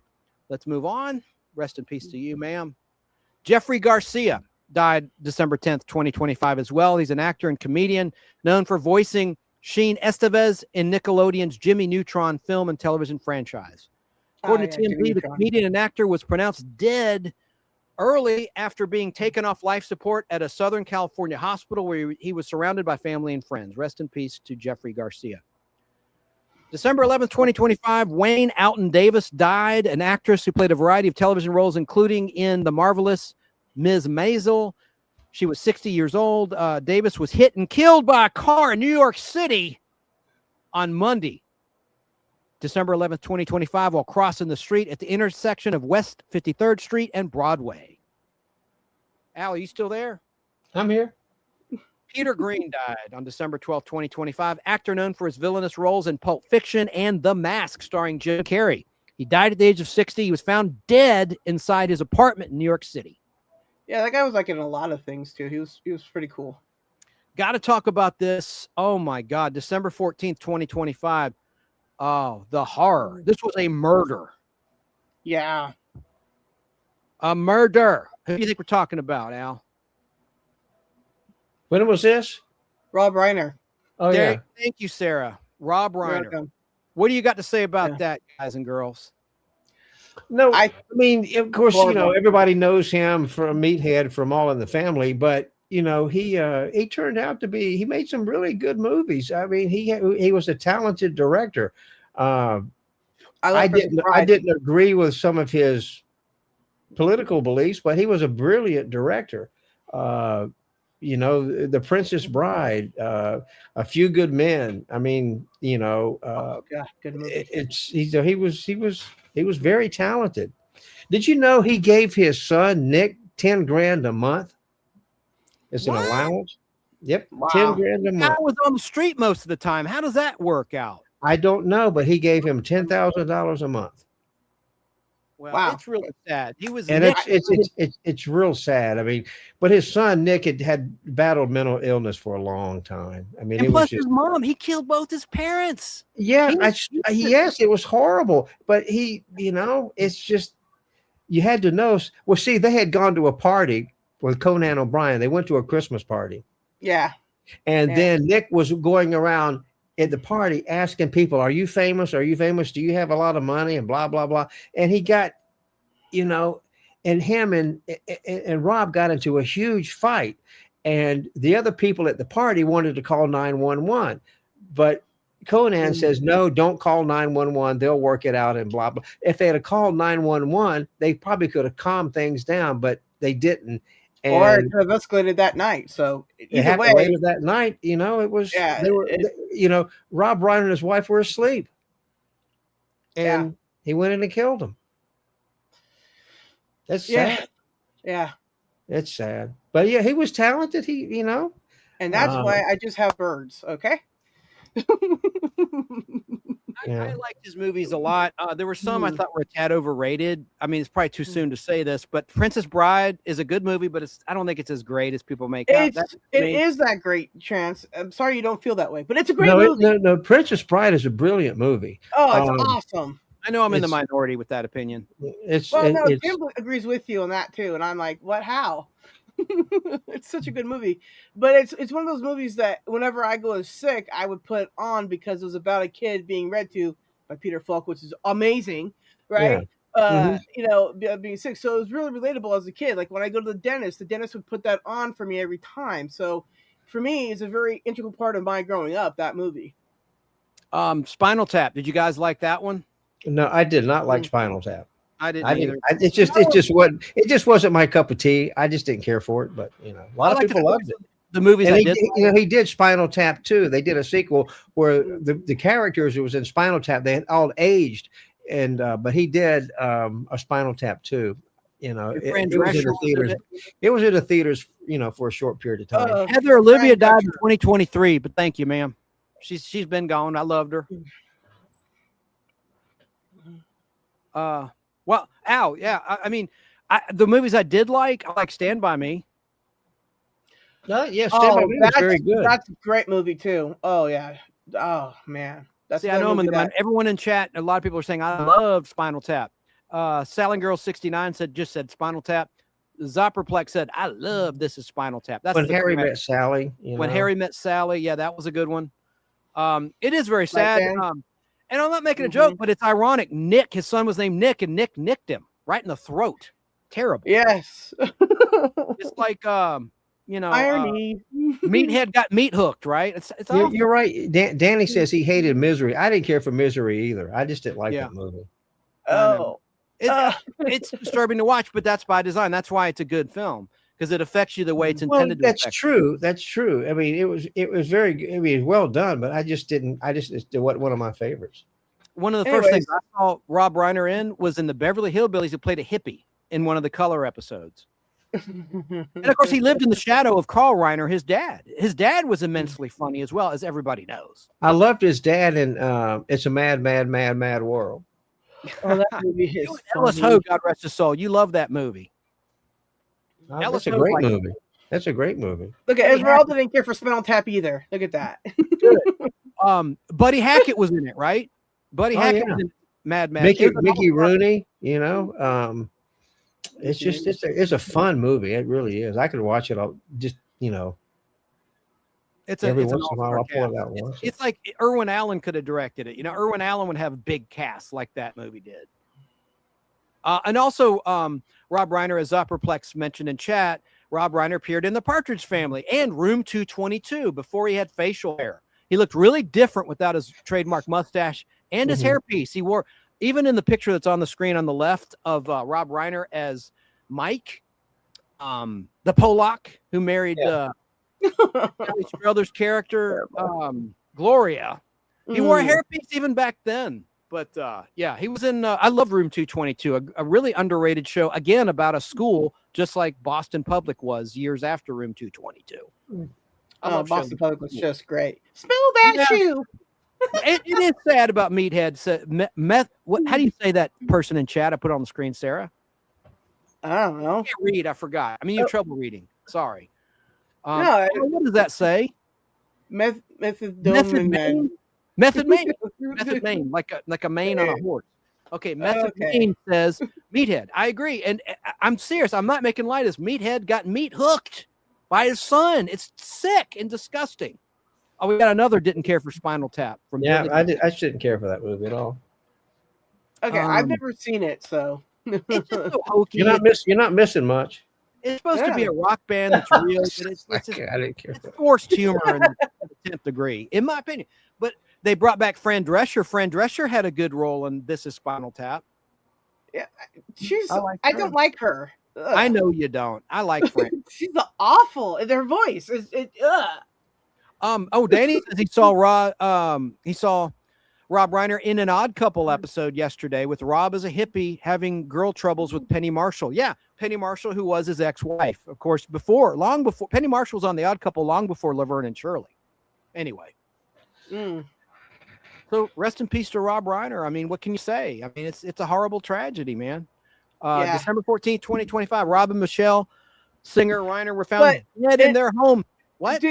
I should correct the record though, because it is still all alleged because it hasn't been in the court of law yet. Okay, that's true. We should give them the benefit of the doubt just to be on the safe side. I don't want to get sued. You know, him and his wife were cremated. Allegedly.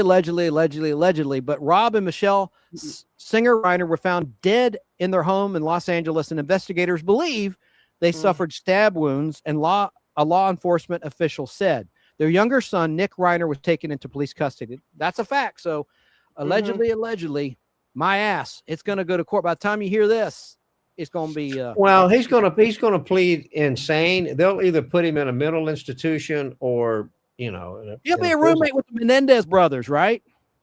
Yeah. So Wasn't that the guys that killed their parents, the Menendezes? yes, Yeah. Yeah. that was like 25, 30 years ago. Yeah, That's right. there's a basketball card with them in the background. It's worth lots of money. Some player that nobody knows about either, but they're in the background. Yeah, courtside with their daddy's money. Yeah. Yeah. So rest in Yeah. peace to Carl Carlton. He died December 14, 2025, best known for his smash hit, She's a Bad Mama Jamma. He died at the age of 72. The heartbreaking news was confirmed by his son, Carlton Hudgens II, who Well, you announced could take Rob Reiner off the screen. who announced his Yeah. father's passing on Facebook. Mm. All right, I'll take that off the screen. Okay. All right, so we got another one here, and then we're almost at the end of the list. Oh my God. Okay, I'll delete Rob Reiner's picture. How about that? So I don't put it up. Okay. Sorry, Rob.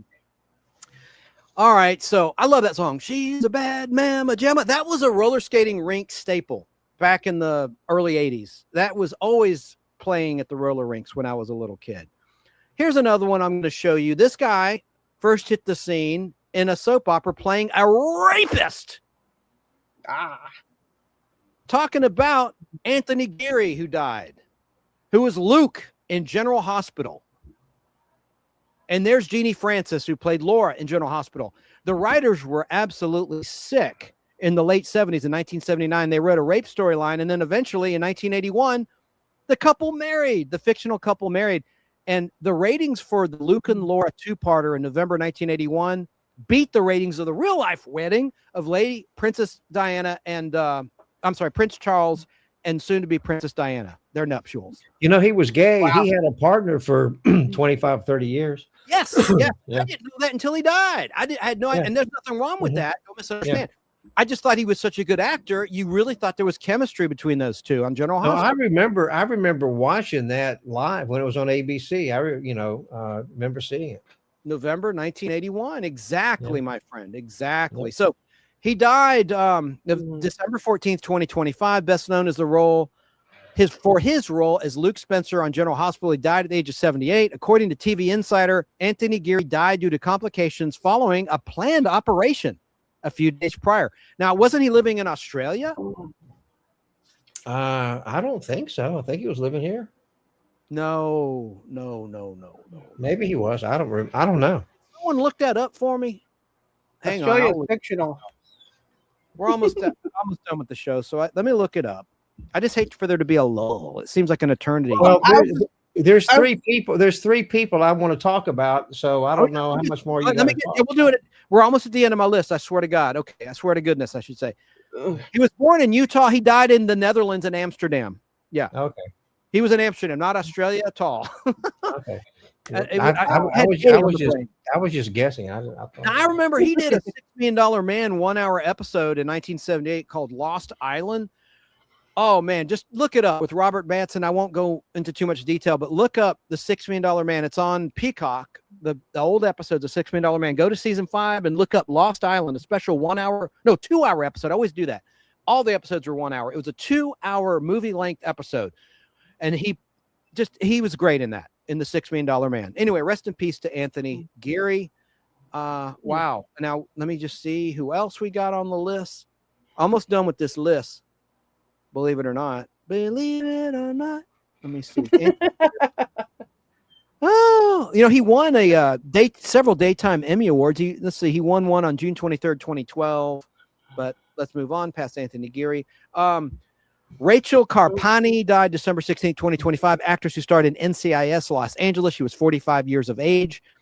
And she's best known in Australia for her role in McLeod's Daughter. So maybe Mama Dingo had seen that over there. She's one of your people, Sarah, Mama Dingo. Oh yeah, I've known her for quite some time. She's so sweet. All right, on Christmas Eve 2025, Pat Finn died. Actor, comedian, died at the age of 60. Finn played the character of Bill Norwood on the ABC sitcom The Middle from 2010 to 2018, and also gained popularity for his role as Dr. Roger on Friends, and he played Joe Mayo on Seinfeld. Rest in peace, Pat Finn. All right, all right, so that's the end. So Al, the floor is yours. Who do you have on your list that I've not covered? Claudia Cardinale. I got a picture there. Pull it up. Okay, yes, sir. Oh, I can't wait to hear this. Wait a second. There's Claudia. Okay, yeah, Claudia. She was an Italian actress. She was wonderful in the Once Upon a Time in the West. She was just one of my favorite actresses. She was she could do a Western, she could do a drama, she could do just about anything. And she was one of my favorite actresses. And she was in Once Upon a Time in the West. Right there, you can see. That's a great shot. Oh, wait, Al, let me make you big. Hold that up again. Hold on, Al. All right, let's see it. Oh, that's there she is right there. See her? Yes. This is a good one you found out. It's directed by Sergio Leone with a great score by Ennio Morricone. Wow. Once Upon a Time in the West. Wait a minute. Hold on. The camera real quick. Al. I have a hang on a second. On the back side of the French Connection, here's the actual half sheet of Once Upon a Time in the West. Let's see. Oh, wow. Yeah, Chance, you really should get your microphone and cords fixed or something, because you keep there she is there, Once Upon a Time. Going bad on your audio. What is it going? Is it too low? No, it sounds like you're a robot. Oh, God dang it. No, it's your tech. It's your tech. It's a great movie. That's it. You're going to have to update your tech, Chance. And this is from this is an original poster here. What's the Sarah, my audio still up. Yeah, it is, Chance. You sound like you're talking. I think it's on your mixer, Chance. But anyway, she was great. And then one other person I want to talk about and electronic is Marianne Faithfull. Can you pull her picture up? Hold on, I want to ask you about this lady you just talked about, Claudia. How old was she when she died? I'm looking at your list. It's in. Can you see the picture? No. I'm talking about Claudia still. I'm asking you, do you know how old she was when she died? How old was she when she died? I'll tell you then. Al, can you hear me? She was 87. I hear you. I can hear you. Died September 23rd, 25. Talking about Claudia. Claudia Cardinale, we just talked about. Esmeralda says you're her favorite robot voice, Chance. All right, let me ask you about Marianne Faithfull. There you go. No, that's Claudia Cardinale. I didn't hit the wrong one. There we go. There's Marianne Faithfull. She did she was popular in the 60s, and she had a romance with Mick Jagger. One of her hit songs was As Tears Go By. I always liked to watch her perform because she was not robotic at all. She just kind of stood there and she just looked pretty and sang. She's kind of angelic. Yeah, she was wonderful. I love Marianne Faithfull. And there's another picture of her and Mick Jagger, if you want to pull that one up. Short circuit voice now, Chance. Nobody can understand you hardly. It's really bad audio. Pull up the next picture. Anyway, now she he's passed muted. away. Yes, 2025. You're muted, Chance. She's pretty. Yeah. Let me fix this. All right, we can hear you again. We can hear you now. Not through my mic. Yeah, it is. Okay, is that better? I turned the mixer on and off. Yep, there you go. So Al, now you were talking about Marianne Faithfull, so I have some information. All right, she died January 30th, 2025, born December 29th, 1946. What was her cause of death? Do you know, Al? That I don't know. Pull up the next picture for Mick. All right. Let me pull that up.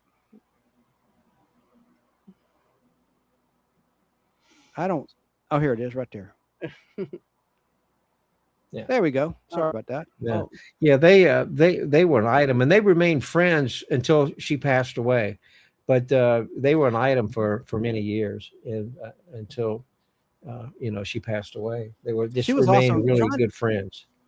Trying to find her cause of death. Personal life.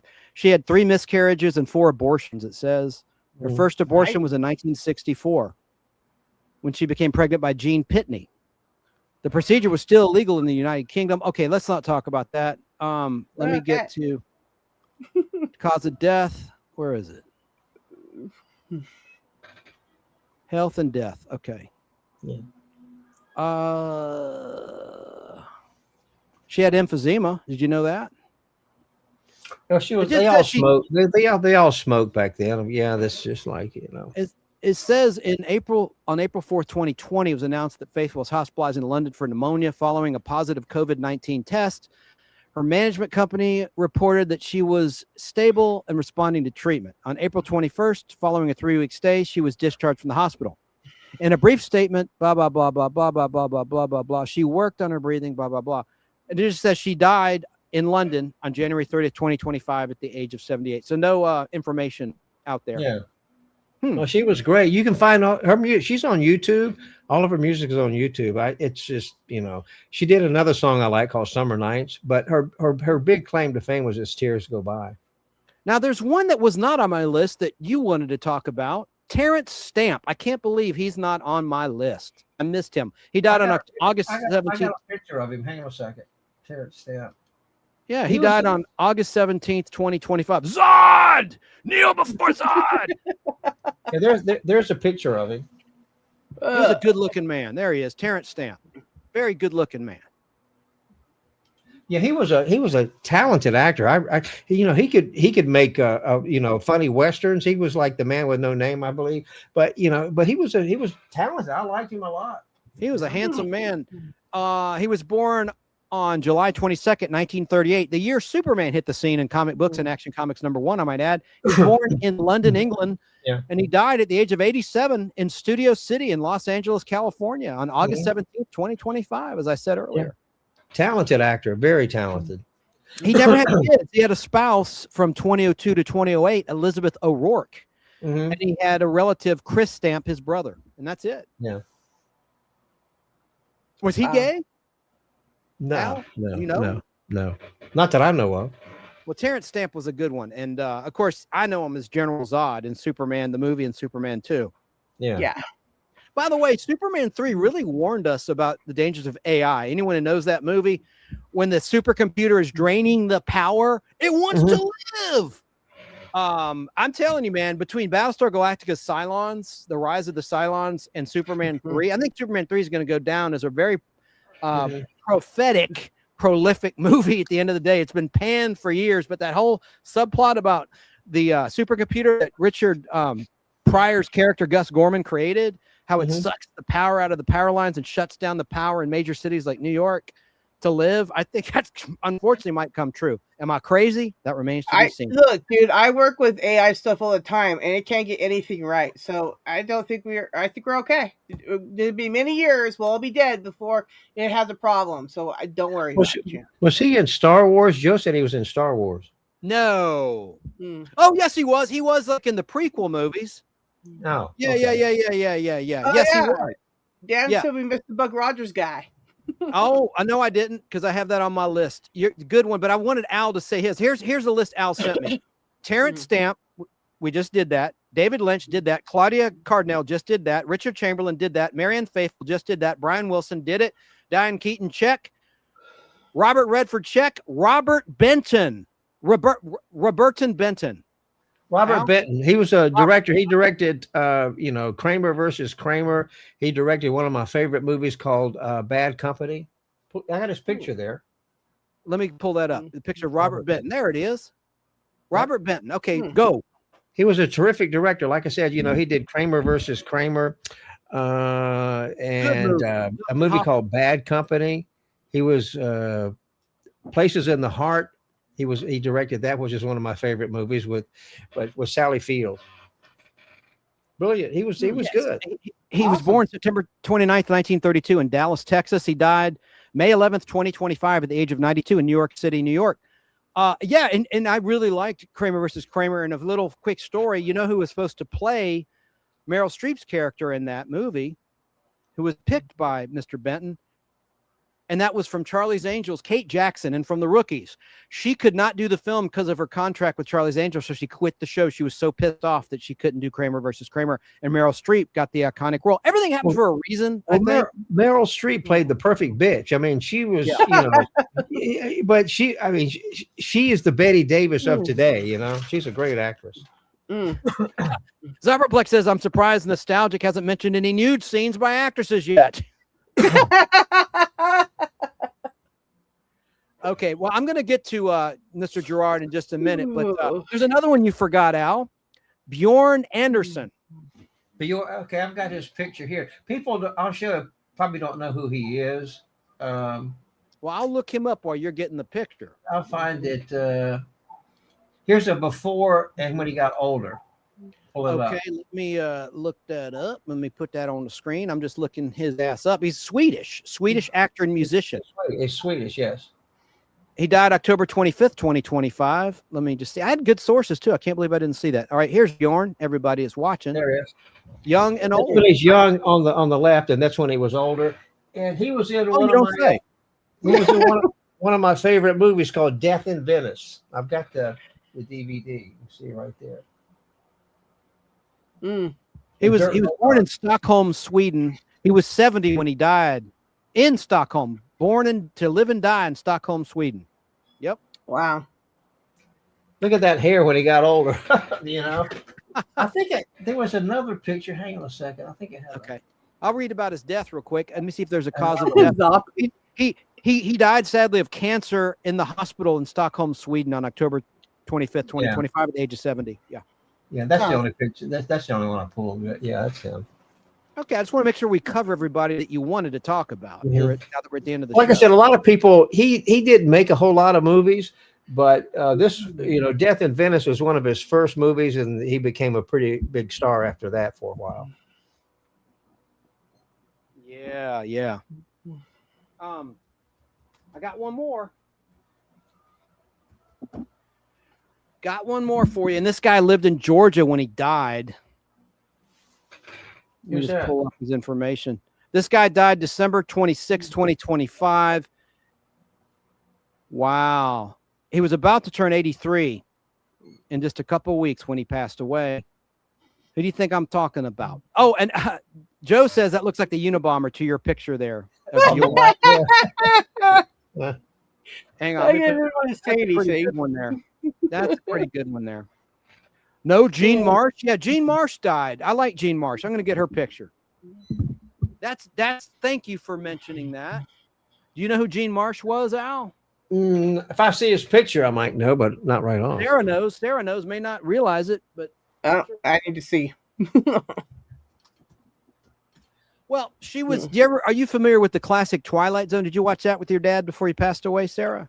Well, yeah, I watched growing up. Yeah, I've seen like every episode of Twilight Zone, of course. I mean, who do you think I am? Well, Jean Marsh was in the very first episode filmed after the pilot, not in aired order, but in production order. She played a robot in The Lonely opposite Jack Warden. That's one of her roles. She was also in Jerry Anderson's UFO, among many other better known roles. And she was on The Tonight Show with Johnny Carson. For a long time, she was a regular co-host. I'm finding a picture right now. I have a great picture I want to show you of Jean Marsh. She died at the age of 90. Wow. Thank you so much, Zopperplex, for mentioning Jean Marsh. I would have kicked myself had I not covered her death. All right, I got that picture right here. You guys will know who she is, but she was in the first episode that introduced the character of Paul Foster and Jerry Anderson's UFO. I know her from that. I know her from Twilight Zone because I'm a sci-fi geek. But all right, here comes the photo. I'm uploading it. Where's the picture? It's coming right now. Jean Marsh. It's uploading. Yeah. Hang on, it's coming. It's loading. There's Jean Marsh. Jean Marsh. Ah, yes. I know her. I recognize her. I'll tell you a little bit about Jean. Thank you again, Zopperplex. That was a really good catch there. Okay, she's born July 1st, 1934, and she died April 13th, 2025 in London, England. Let me see. I'm curious if she ever had kids. Let me just look here. She was married to one of the Doctor Who doctors from 1955 to 1960 when they divorced, John Pertwee from Doctor Who. She was married to him. She died at the age of 90. Yeah, so she did so much work. She was a great actor, really good. Her first credited role, it's uncredited. She was a dancer. Okay, it doesn't matter. Let me just look for a credited role. Dancer in Sally's Dream. She played a dancer a lot. Anyway, well, that's Jean Marsh. So rest in peace, Jean Marsh. But 90 is a nice long life.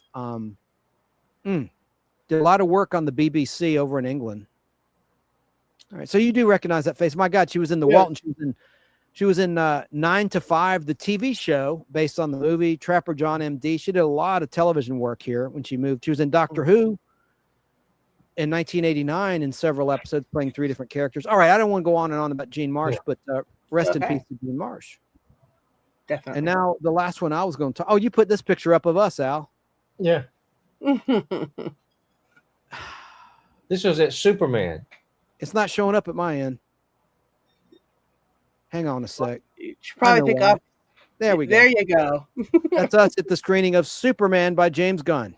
Yes. Yeah. In July. We're not dead. Neither one. Yeah, we're not dead. But there's a picture that Al put up. We're not dead yet. Yeah. Not dead yet. So the final one, I saved one of the best for last, just for a Gen X perspective, I guess. This guy. Welcome, Brooke. Welcome to Heaven's Gates, Brooke. Gil Gerard. Gil Gerard. He lived in Georgia. This is the guy I was talking about. Hey, Brooke. I need my robotic malfunction back. No, you don't. But, there he is, and I thought I'd pulled up some info on him. Talk about Gil. Let me show you another picture. I loved this show when I was a kid. He was awesome. He was just that's cool. You've seen it. I didn't know you'd seen it before. Hey, Chance, how old was he when he passed? I just said he was just shy of his 83rd birthday. He was 82. Okay, I didn't hear that. But I'll tell you some more information. That'll be the last one we cover. Unless someone in the chat has someone that I forgot to say. And we've been going in chronological order, anyone who tuned in late, from January 2025, starting with one of the Osmonds. Well, you didn't mention Roberta Flack. She did that song, Killing Me Softly with a Song. Oh, and she did Whenever I Saw Your Face. That was She did great songs.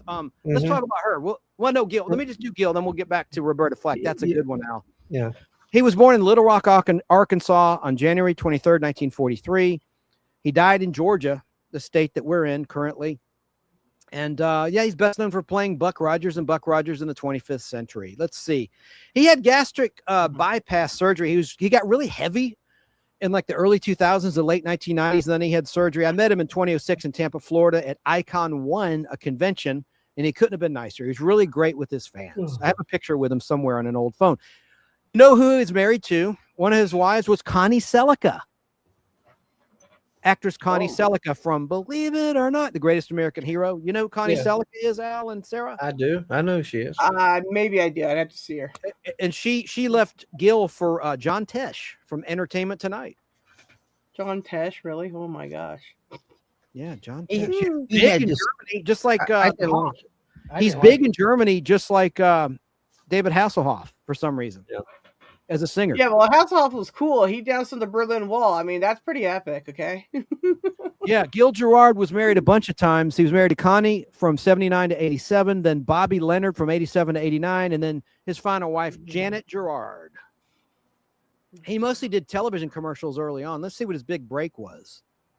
Oh, guess what? He drove a taxi cab in New York City, and he studied drama by day, drove a taxi cab at night, and one day, Gil Gerard picked up a fare who showed a lively interest in the problems of unemployed actors. And before he left the cab, he told Gil Gerard to report in a few days to the set of Love Story, which was a movie being filmed on location in New York. And when Gil Gerard arrived on the set of Love Story, he was hired as an extra. Later that day, he was singled out for a bit part, but was not included in the finished cut of the film. Did you like that movie, Love Story, Al and Sarah? Did you see it, Sarah? Yeah, I thought it was a great movie. I loved it. Yeah. Says during the next few years, he did most of his acting in television commercials, almost 400 commercials, including a stint as a spokesman for the Ford Motor Company. All right. Cool. 4. And after small roles in the gay-themed film Some of My Best Friends Are in 1971 and the thriller Man on a Swing in 1974, Gil Gerard gained a prominent role in the daytime soap opera The Doctors for 2 years. You ever watch The Doctors, Al? I did on NBC. And he did the Hawaii Five-0. Anyway, I could go on and on and on. He was in Airport 77 as Lee Grant's youthful lover in that film, Universal's Airport 77. All right. And Buck Rogers in the 25th Century was released theatrically before it was a television, 6 months before it wound up on NBC on September 20th, 1979. Right. It was released theatrically, and it was by Glenn A. Larson. So rest in peace. Hiya, Buck, to Buck Rogers on TV. Real name, Gil Gerard. Yeah. Yes. Well, we can finish it with Roberta Flack. I always liked her. Oh, yeah. Good one. I see. I already forgot. Roberta Flack. Oh, man. Tell us about Roberta Flack, Sarah and Al, while I pull up her information. Al, take it away. Well, she was she was a singer in the 70s, and she recorded so many good songs. Of course, Killing Me Softly was one of her big hits. And she also sang the song for the Clint Eastwood movie. Which Clint Eastwood movie? What was that movie? Good grief. It's okay. It's okay. I'll look it up, buddy. Yeah, it's look- okay. I got her page. You just chill, man. Just Yeah, relax. it was It's one. okay. It was a. I forget what movie was it. It was I'm turning into you, Al. I do that a lot. Where I'm kidding, softly. And then the other one was the first time ever I saw your face. That's not the Clint Eastwood movie, is it? It was from. I thought it's from a movie. It was used. Oh, okay. in the movie. I was gonna say that's not the title of the movie. I mean, No, that's not the name of the movie. That's the title of the song. Killing Me Softly with a Song. That's All a good right. song. It really is. She was awesome with that soft voice of hers. Yeah, All right, play Misty for me. He got it right. Zopa got it right. Play Misty for me. Yeah, it's Stop Clint, it, the Clint Eastwood movie. Yeah.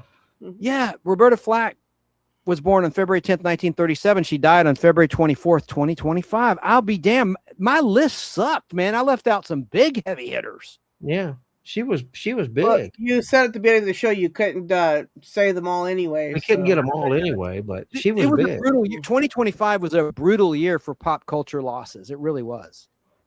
Yeah. Oh my God. Okay, I got a picture of Roberta for everybody. Nice picture of her right there. Roberta Flack. She was great. I love Roberta Flack. Yeah. Me too. Oh, let's see. She's great voice. She's from North Carolina, your home state, Al. She was born in Yeah. Black Mountain, North Carolina. Where's that? Do you know where Black Mountain is? Al? It's up near Asheville, I think. Okay, and she was born as Roberta Cleopatra Flack. And let's see, she was married to Steve Novose from 66 to 72. And that's it. So she was divorced in 72 and never remarried. And they divorced, so he didn't die or anything. Let me see what the cause of death was. It could have just been old age, but let's see. Yeah. I think it was 100% death. I think everybody died from death. It's true. Yes, yes, it is. Oh, cardiac arrest. She died of cardiac arrest on February 24th, 2025. On her way to a hospital in Manhattan, New York. She was 88 when she expired. Oh, wow. Terrible. Oh, my God. Let me just I don't look know. at- The first time ever I saw your face, I had that song on my jukebox, but that's just a great song. Oh, she Jukebox? had so That's many great awesome. songs. Yeah. First time ever, Killing Me Softly with his song. You mentioned that. Feel Like Making Love, Yep. which was That done by a good- Bad Company. I love the Bad Company version of that. It might not be the same version. I'm trying to not the think. same- it's not the same song. title, but yeah, it's not. It's not the same tempo at all, and the same same different lyrics. The Closer I Get to You, remember that? Yes. Where is the love? I'm not Yeah. gonna try to sing. I'm off key, but yeah, Where is the love? That's a great one. Oh my God! Tonight I Celebrate My Love. What a great duet that was. Oh, She had a string of hits. I mean, they were good. oh my God! What a beautiful lady. Yeah. Holy shit! Oh, sorry, family show. That is a tough loss when you see that beautiful face. Yeah. Oh my God! For real. And every time when I saw her on television or she seemed like the nicest person. I've never met her, of course, but she seemed like she would be just the nicest person to be around. Yeah. Yeah. It seemed like a gem. I did talk about Yeah, I think we talked about no, we didn't. The Wire actor Mickey Lee, James Ransone, the Wire actor Mickey Lee from Big Brother. I don't really count reality shows, no offense. I don't remember that. From Duck Dynasty. So and what's her face from the cooking show died at 55 with the weird hair. Yeah, well, she's cool though. Yeah, she was epic. So there are exceptions to the no reality show rule. Wow. All right. Well, I want to give a couple shout outs. Shout out to Mikey. I don't know what happened to Mikey. Mikey was supposed to be here, but you know what? We probably would have been going 6 hours had he been here. We've gone 3.5. Yeah, he does. He does like to chat a lot. We love him. We're not knocking him behind his back. That's cowardly. Mikey's a sweetheart. Yeah, but he does like to talk. Yeah, no doubt. So I want to also say thanks to producer Natalie. She was not here. She's in New York City with her best friend, and she sent me a couple shots from New York. And she's on her way to Thailand right now to visit her mother. Oh wow, that's awesome. Yeah, and she's taking her mom on a safari in South Africa. She's going to Japan. She's going to be back in a few weeks, but yeah, she's doing a lot of traveling right now. And cool. I'm excited because I'm going to be working on something I can't talk about, a movie for multiple days. It's going to be really cool. I got these cool costumes, 4 costumes. Can't wait. Right. I can't wait to get my pictures. Pictures? Yes, you send me all your food pictures and whatever else. I quit doing that because I thought it was kind of lame. If you want me to keep I sending like them, it. I keep telling you I like that. it. I don't. I like it. If anyone in the business, like production companies, I don't send any confidential shit. All I take pictures of is food. That's it for Sarah. I love seeing his food that he gets to eat. Yes. I always think the craft tables are just as important as anything else because you got to feed the crew and actors. But Natalie did want me to wish the audience of the Nostalgic Pod Blast and your audience, Sarah, and yours, Al, a very happy new year. This is producer Natalie in an approved picture. And here's Natalie. Here's Natalie in New York City with her best friend from the other day. Oh, let me change the shots. The camera angle, rather. Okay. What? No, I messed up again. There. Nope. There we go. So Natalie wishes everyone, hope you had a great Christmas and a very, very happy New Year. And she sent me some cool pictures from New York. I thought I pulled it up. Oh, I didn't. I got to convert them. Hang on. Let me.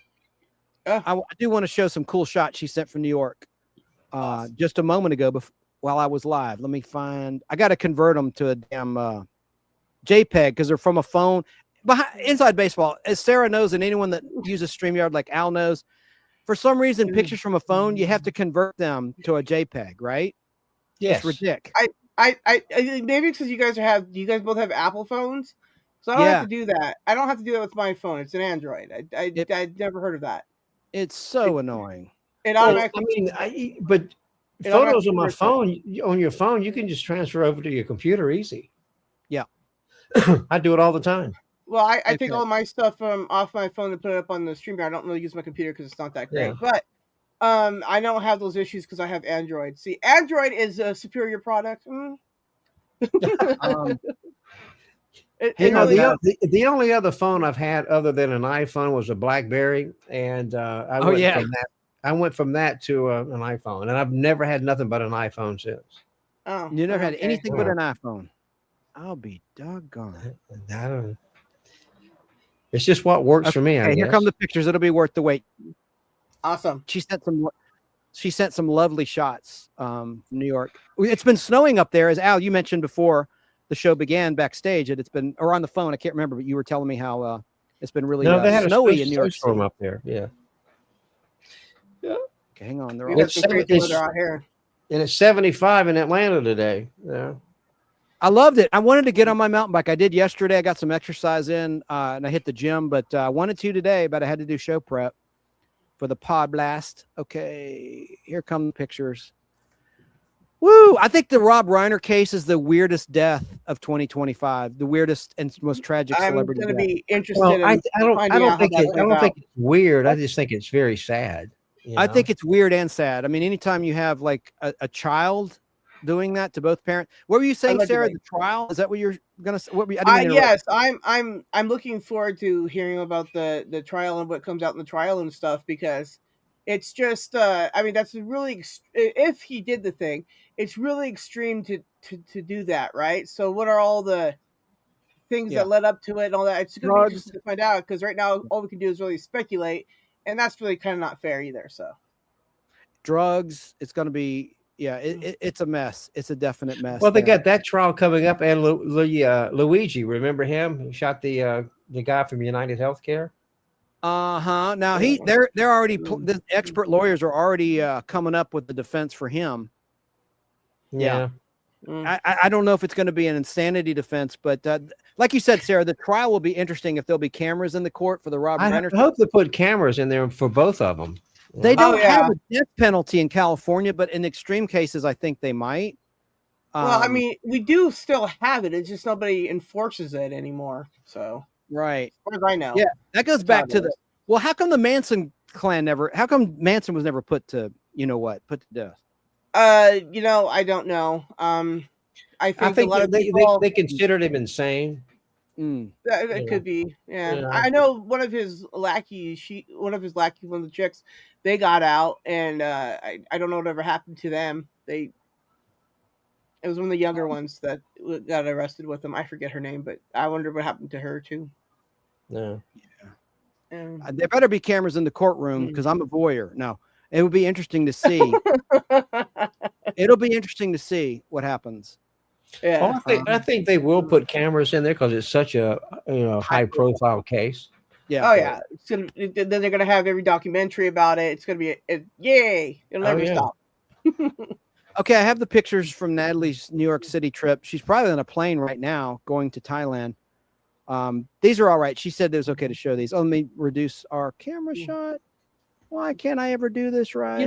I think snow is very pretty as long as it's somewhere else. Mm-hmm. Yeah, we've had some hardcore weather out here. Look at that beautiful shot. Oh, that's gorgeous. Hudson, are you there, Joe Gutfeld? He sees that all the time. He lives up there. But I like movies with snow, and I like movies with trains. So, but yeah, I think that's beautiful. And let me see. It's very pretty. Another one of buildings. I don't know why I have to convert it because it's from my iPhone. Yeah, blah, blah, blah. Thanks, Dan. I guess I can show it next week. But it was a really nice shot that she sent me. Hell, I can't find it right now. But yeah, we miss you, producer. So come back safe. We'll see. And she had a good time. Danny says that California abolished the death penalty. Yeah, that's what it was. Okay, so I don't keep up on all that. Anyways, they all said that it was like cheaper to keep people in prison for life than to execute them. I'm like, I don't math, so I don't know. Yeah, there's this comment right there. And Zupperplex said the Supreme Court of California declared the death penalty unconstitutional at the time of the Manson trial in 1969 and 1970, right? I guess the trial was 1970. Helter Skelter, what a crazy book that is. I mean, what a horrible, I don't know why I mentioned it. I'm trying to get macabre and morbid. We're starting a new year, starting fresh and clean, 2026, right? Well, did you see that movie Once Upon a Time in Hollywood? Parts of it by Quentin Tarantino. Yes, and it covered that, didn't it? Did it about the Manson, yeah. But in the movie, Manson went to the wrong house, and Sharon Tate and the people were not killed. That's how the movie ends. Wow. Spoiler. It was done from a different perspective, I suppose. Oh gosh, Keebler saying I didn't let Sarah talk enough. Well, that's okay. We all know what I sound like. I've been really sick, so this has been an endurance test for me. Yeah. And hey to UFO man. Well, thanks to everybody. I guess we'll sign off. I want to thank Al. I want to thank Sarah. I'm sure both of you have to go to the bathroom by now. I've gone to the bathroom 3 times. I'm fine. My dog's got to go pee again, but I got to get the birds. That's what I got to do. So all right. Well, I really appreciate you. And where can people find your channel? Sarah, go first, please, and let us know if you're doing anything for New Year's Eve. Okay. My flock is everywhere. On YouTube, and we're not doing a hours long New Year's Eve to New Year's Day thing. This year we're just going to do a New Year's Day because this will probably be the last. Hopefully, New Year I'll be here with my family because I'm moving to Minnesota to go live with Tim, UFO man there. So I'm gonna be kind of busy. I plan to stay here and be with the fam, and then we will be live on New Year's Day. So if people who are normally on the show want on again, please contact Snarky and I, so we will make a list and we'll check it twice and we'll make sure everybody gets on, even if you're naughty or nice. Okay. You're gonna send me an invite? Yes, if you would like one, Al, you are more than welcome to attend. We're gonna overbook it, so everybody will have to take turns because some people can't stay forever and some people can stay longer. So we always overbook on our Thursdays, and so yeah, it should be great. It'll be, some of us will still be hungover from the night before. I will not be, yay. But it's gonna be great. So definitely, check it out, and yeah. And Al, I got your number now, so I can send it to you directly. It'd be good. Yes. And you can find me at Al's Place on YouTube, and on Twitch it's Movie Albert. No, Al, do it right. Hold up your sign. What's wrong with you, sir? My little pad. Hang on a second. Yeah. That. Mm-hmm. Yes, YouTube, Al's Place, Twitch, Movie Albert, Facebook, Film and Movie Enthusiast, and I'm on Letterboxd, where I review movies. You didn't mention on there your hit TikTok, sir. Oh, well, I'm on TikTok too as Movie Albert. That's just not on there. Yeah. If you if you're a TikTok fan of Movie Albert on TikTok, I have 1,200 followers on TikTok. Thank you. That's it right there. And you're teaching me the tricks to TikTok. You said always post on the weekend. You'll get the most traction. I haven't been doing that. I've been posting during the week, and I've only got like 6 followers. You get more viewers on TikTok if you post from Friday night to Sunday, because a lot of people are on TikTok live on the weekends more so than during the week. So, anyways, yes, Tim. The answer to your question is yes. I said that I'm moving with you. Yes, I'm moving in with you. Okay, I said that. I gotta give Esmeralda one of them wrenches. I thought I did that. Laugh out loud.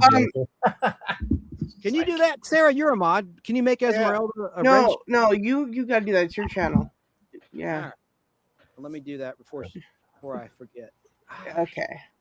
Oh, that's not what I want to do. That's what I want to do. Okay. Yeah. All right. Well, guys, I appreciate everything. I'm going to sign off and listen. Oh, someone said, "Holy poop, Al." Oh. Jennifer. Yeah, I saw that. Thanks, Jennifer. Keebler for throwing the links. And Keebler, if you could do another round of the links, I appreciate it. And I'm up for renewal with our friends at Remind Magazine, so I don't need to do a spot with them tonight. So no worries there. But if you would just please link Sarah's and Al's in the chat, I'd much appreciate it, so that people can subscribe to their channels. Yes, Keebler, she dropped everybody's links in everybody's chat. So Keebler is on the ball. She's epic like that. So yeah. Good. Any final thoughts? I'm stalling while I try to give Esmeralda a wrench. You can always give it to her afterwards, too, Chance. You don't have now, to. Everybody have a great New Year, and thanks for watching. Yeah. For 3 hours and 41 minutes. Yeah, it's always a little long there. Crazy. Sorry about that. Let me well, I didn't have anything else to do anyway, so there we go. Esmeralda, I see her. Let me. Thanks, Keebler. Esmeralda, I hope you're safe when your journeys. Oh, you have a wrench, Esmeralda. You've got one. It didn't show up in the StreamYard thing. She's been to all the chests, probably Al's as well. Yeah. So she might be in Al's without a wrench. Nobody seems to have a wrench in Al's. Thank you, Not Perplexed. Thanks to everyone who tuned in. Thanks to Tracy, who was here earlier. K Moon, all the people that popped in. K Moonin and many others. So. Yeah. All right. Well, guys, love you back. There's that wrench. I see it now. Okay, cool. Yeah. Catch you later. Don't let the dragons get you. I'm going to put the 2 backstage, and I'm just going to wish everybody a very safe and happy 2026. I may do a New Year's Eve or a New Year's Day. If Sarah invites me, I'll pop on to hers New Year's Day. If I'm home, I should be. But I really appreciate everyone who popped in. I want to thank Esmeralda. I want to thank Keebler, everybody. And as I like to say every time I do a pod blast, be safe and don't let no dragons get you. And be glad that you're alive. Oh, what the hell? It put everybody back up when I switched. This is so crazy. Don't let any dragons get you. Be safe.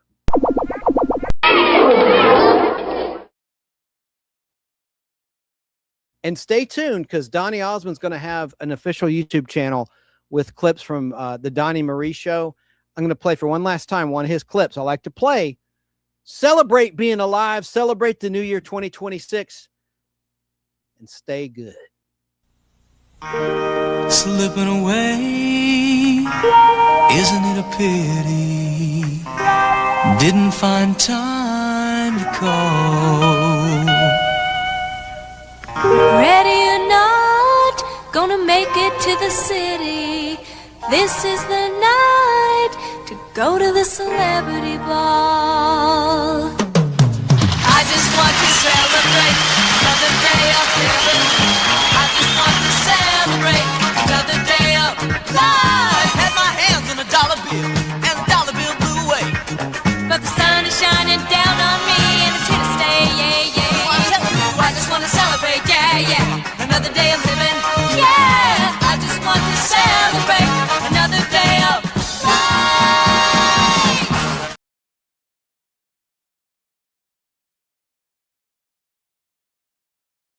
That's it. That's it. Remember those that passed and be glad that you're alive. And also, be good to your fellow man. We'll see you next time on the Pod Blast. Good night, everybody. Get ready to rewind time. This is the Nostalgic Pod Blast! Let's go!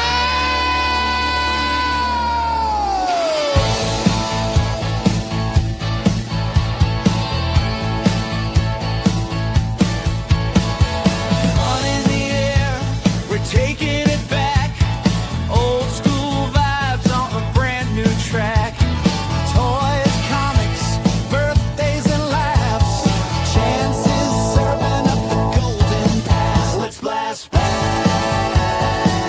Feel the glow from 16mm to Nintendo.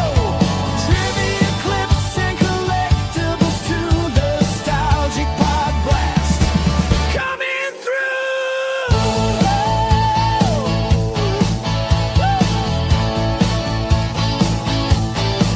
Yeah, on nostalgia, memories ring. Comic books, laughs, it's a vintage thing. Let's go!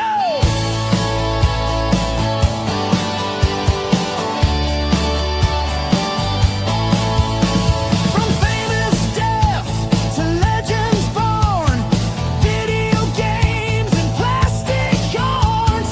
Chance got the stories, the guests, the flair. Old interviews, rich retro wear. Let's blast back. Feel the glow from 16mm to Nintendo.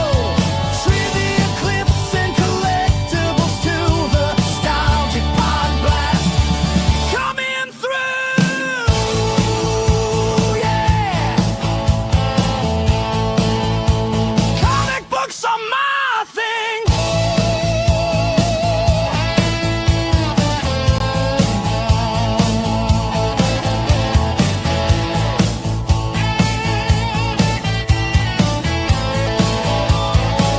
Give me the collectibles. We've got the knowledge, the clips, and the laughs. This is the Nostalgic Pod Blast. Subscribe and blast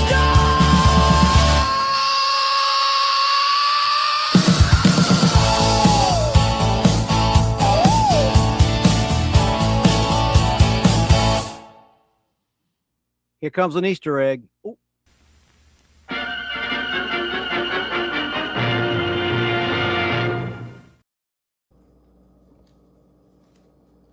Somebody loves her ribbons. New ribbons.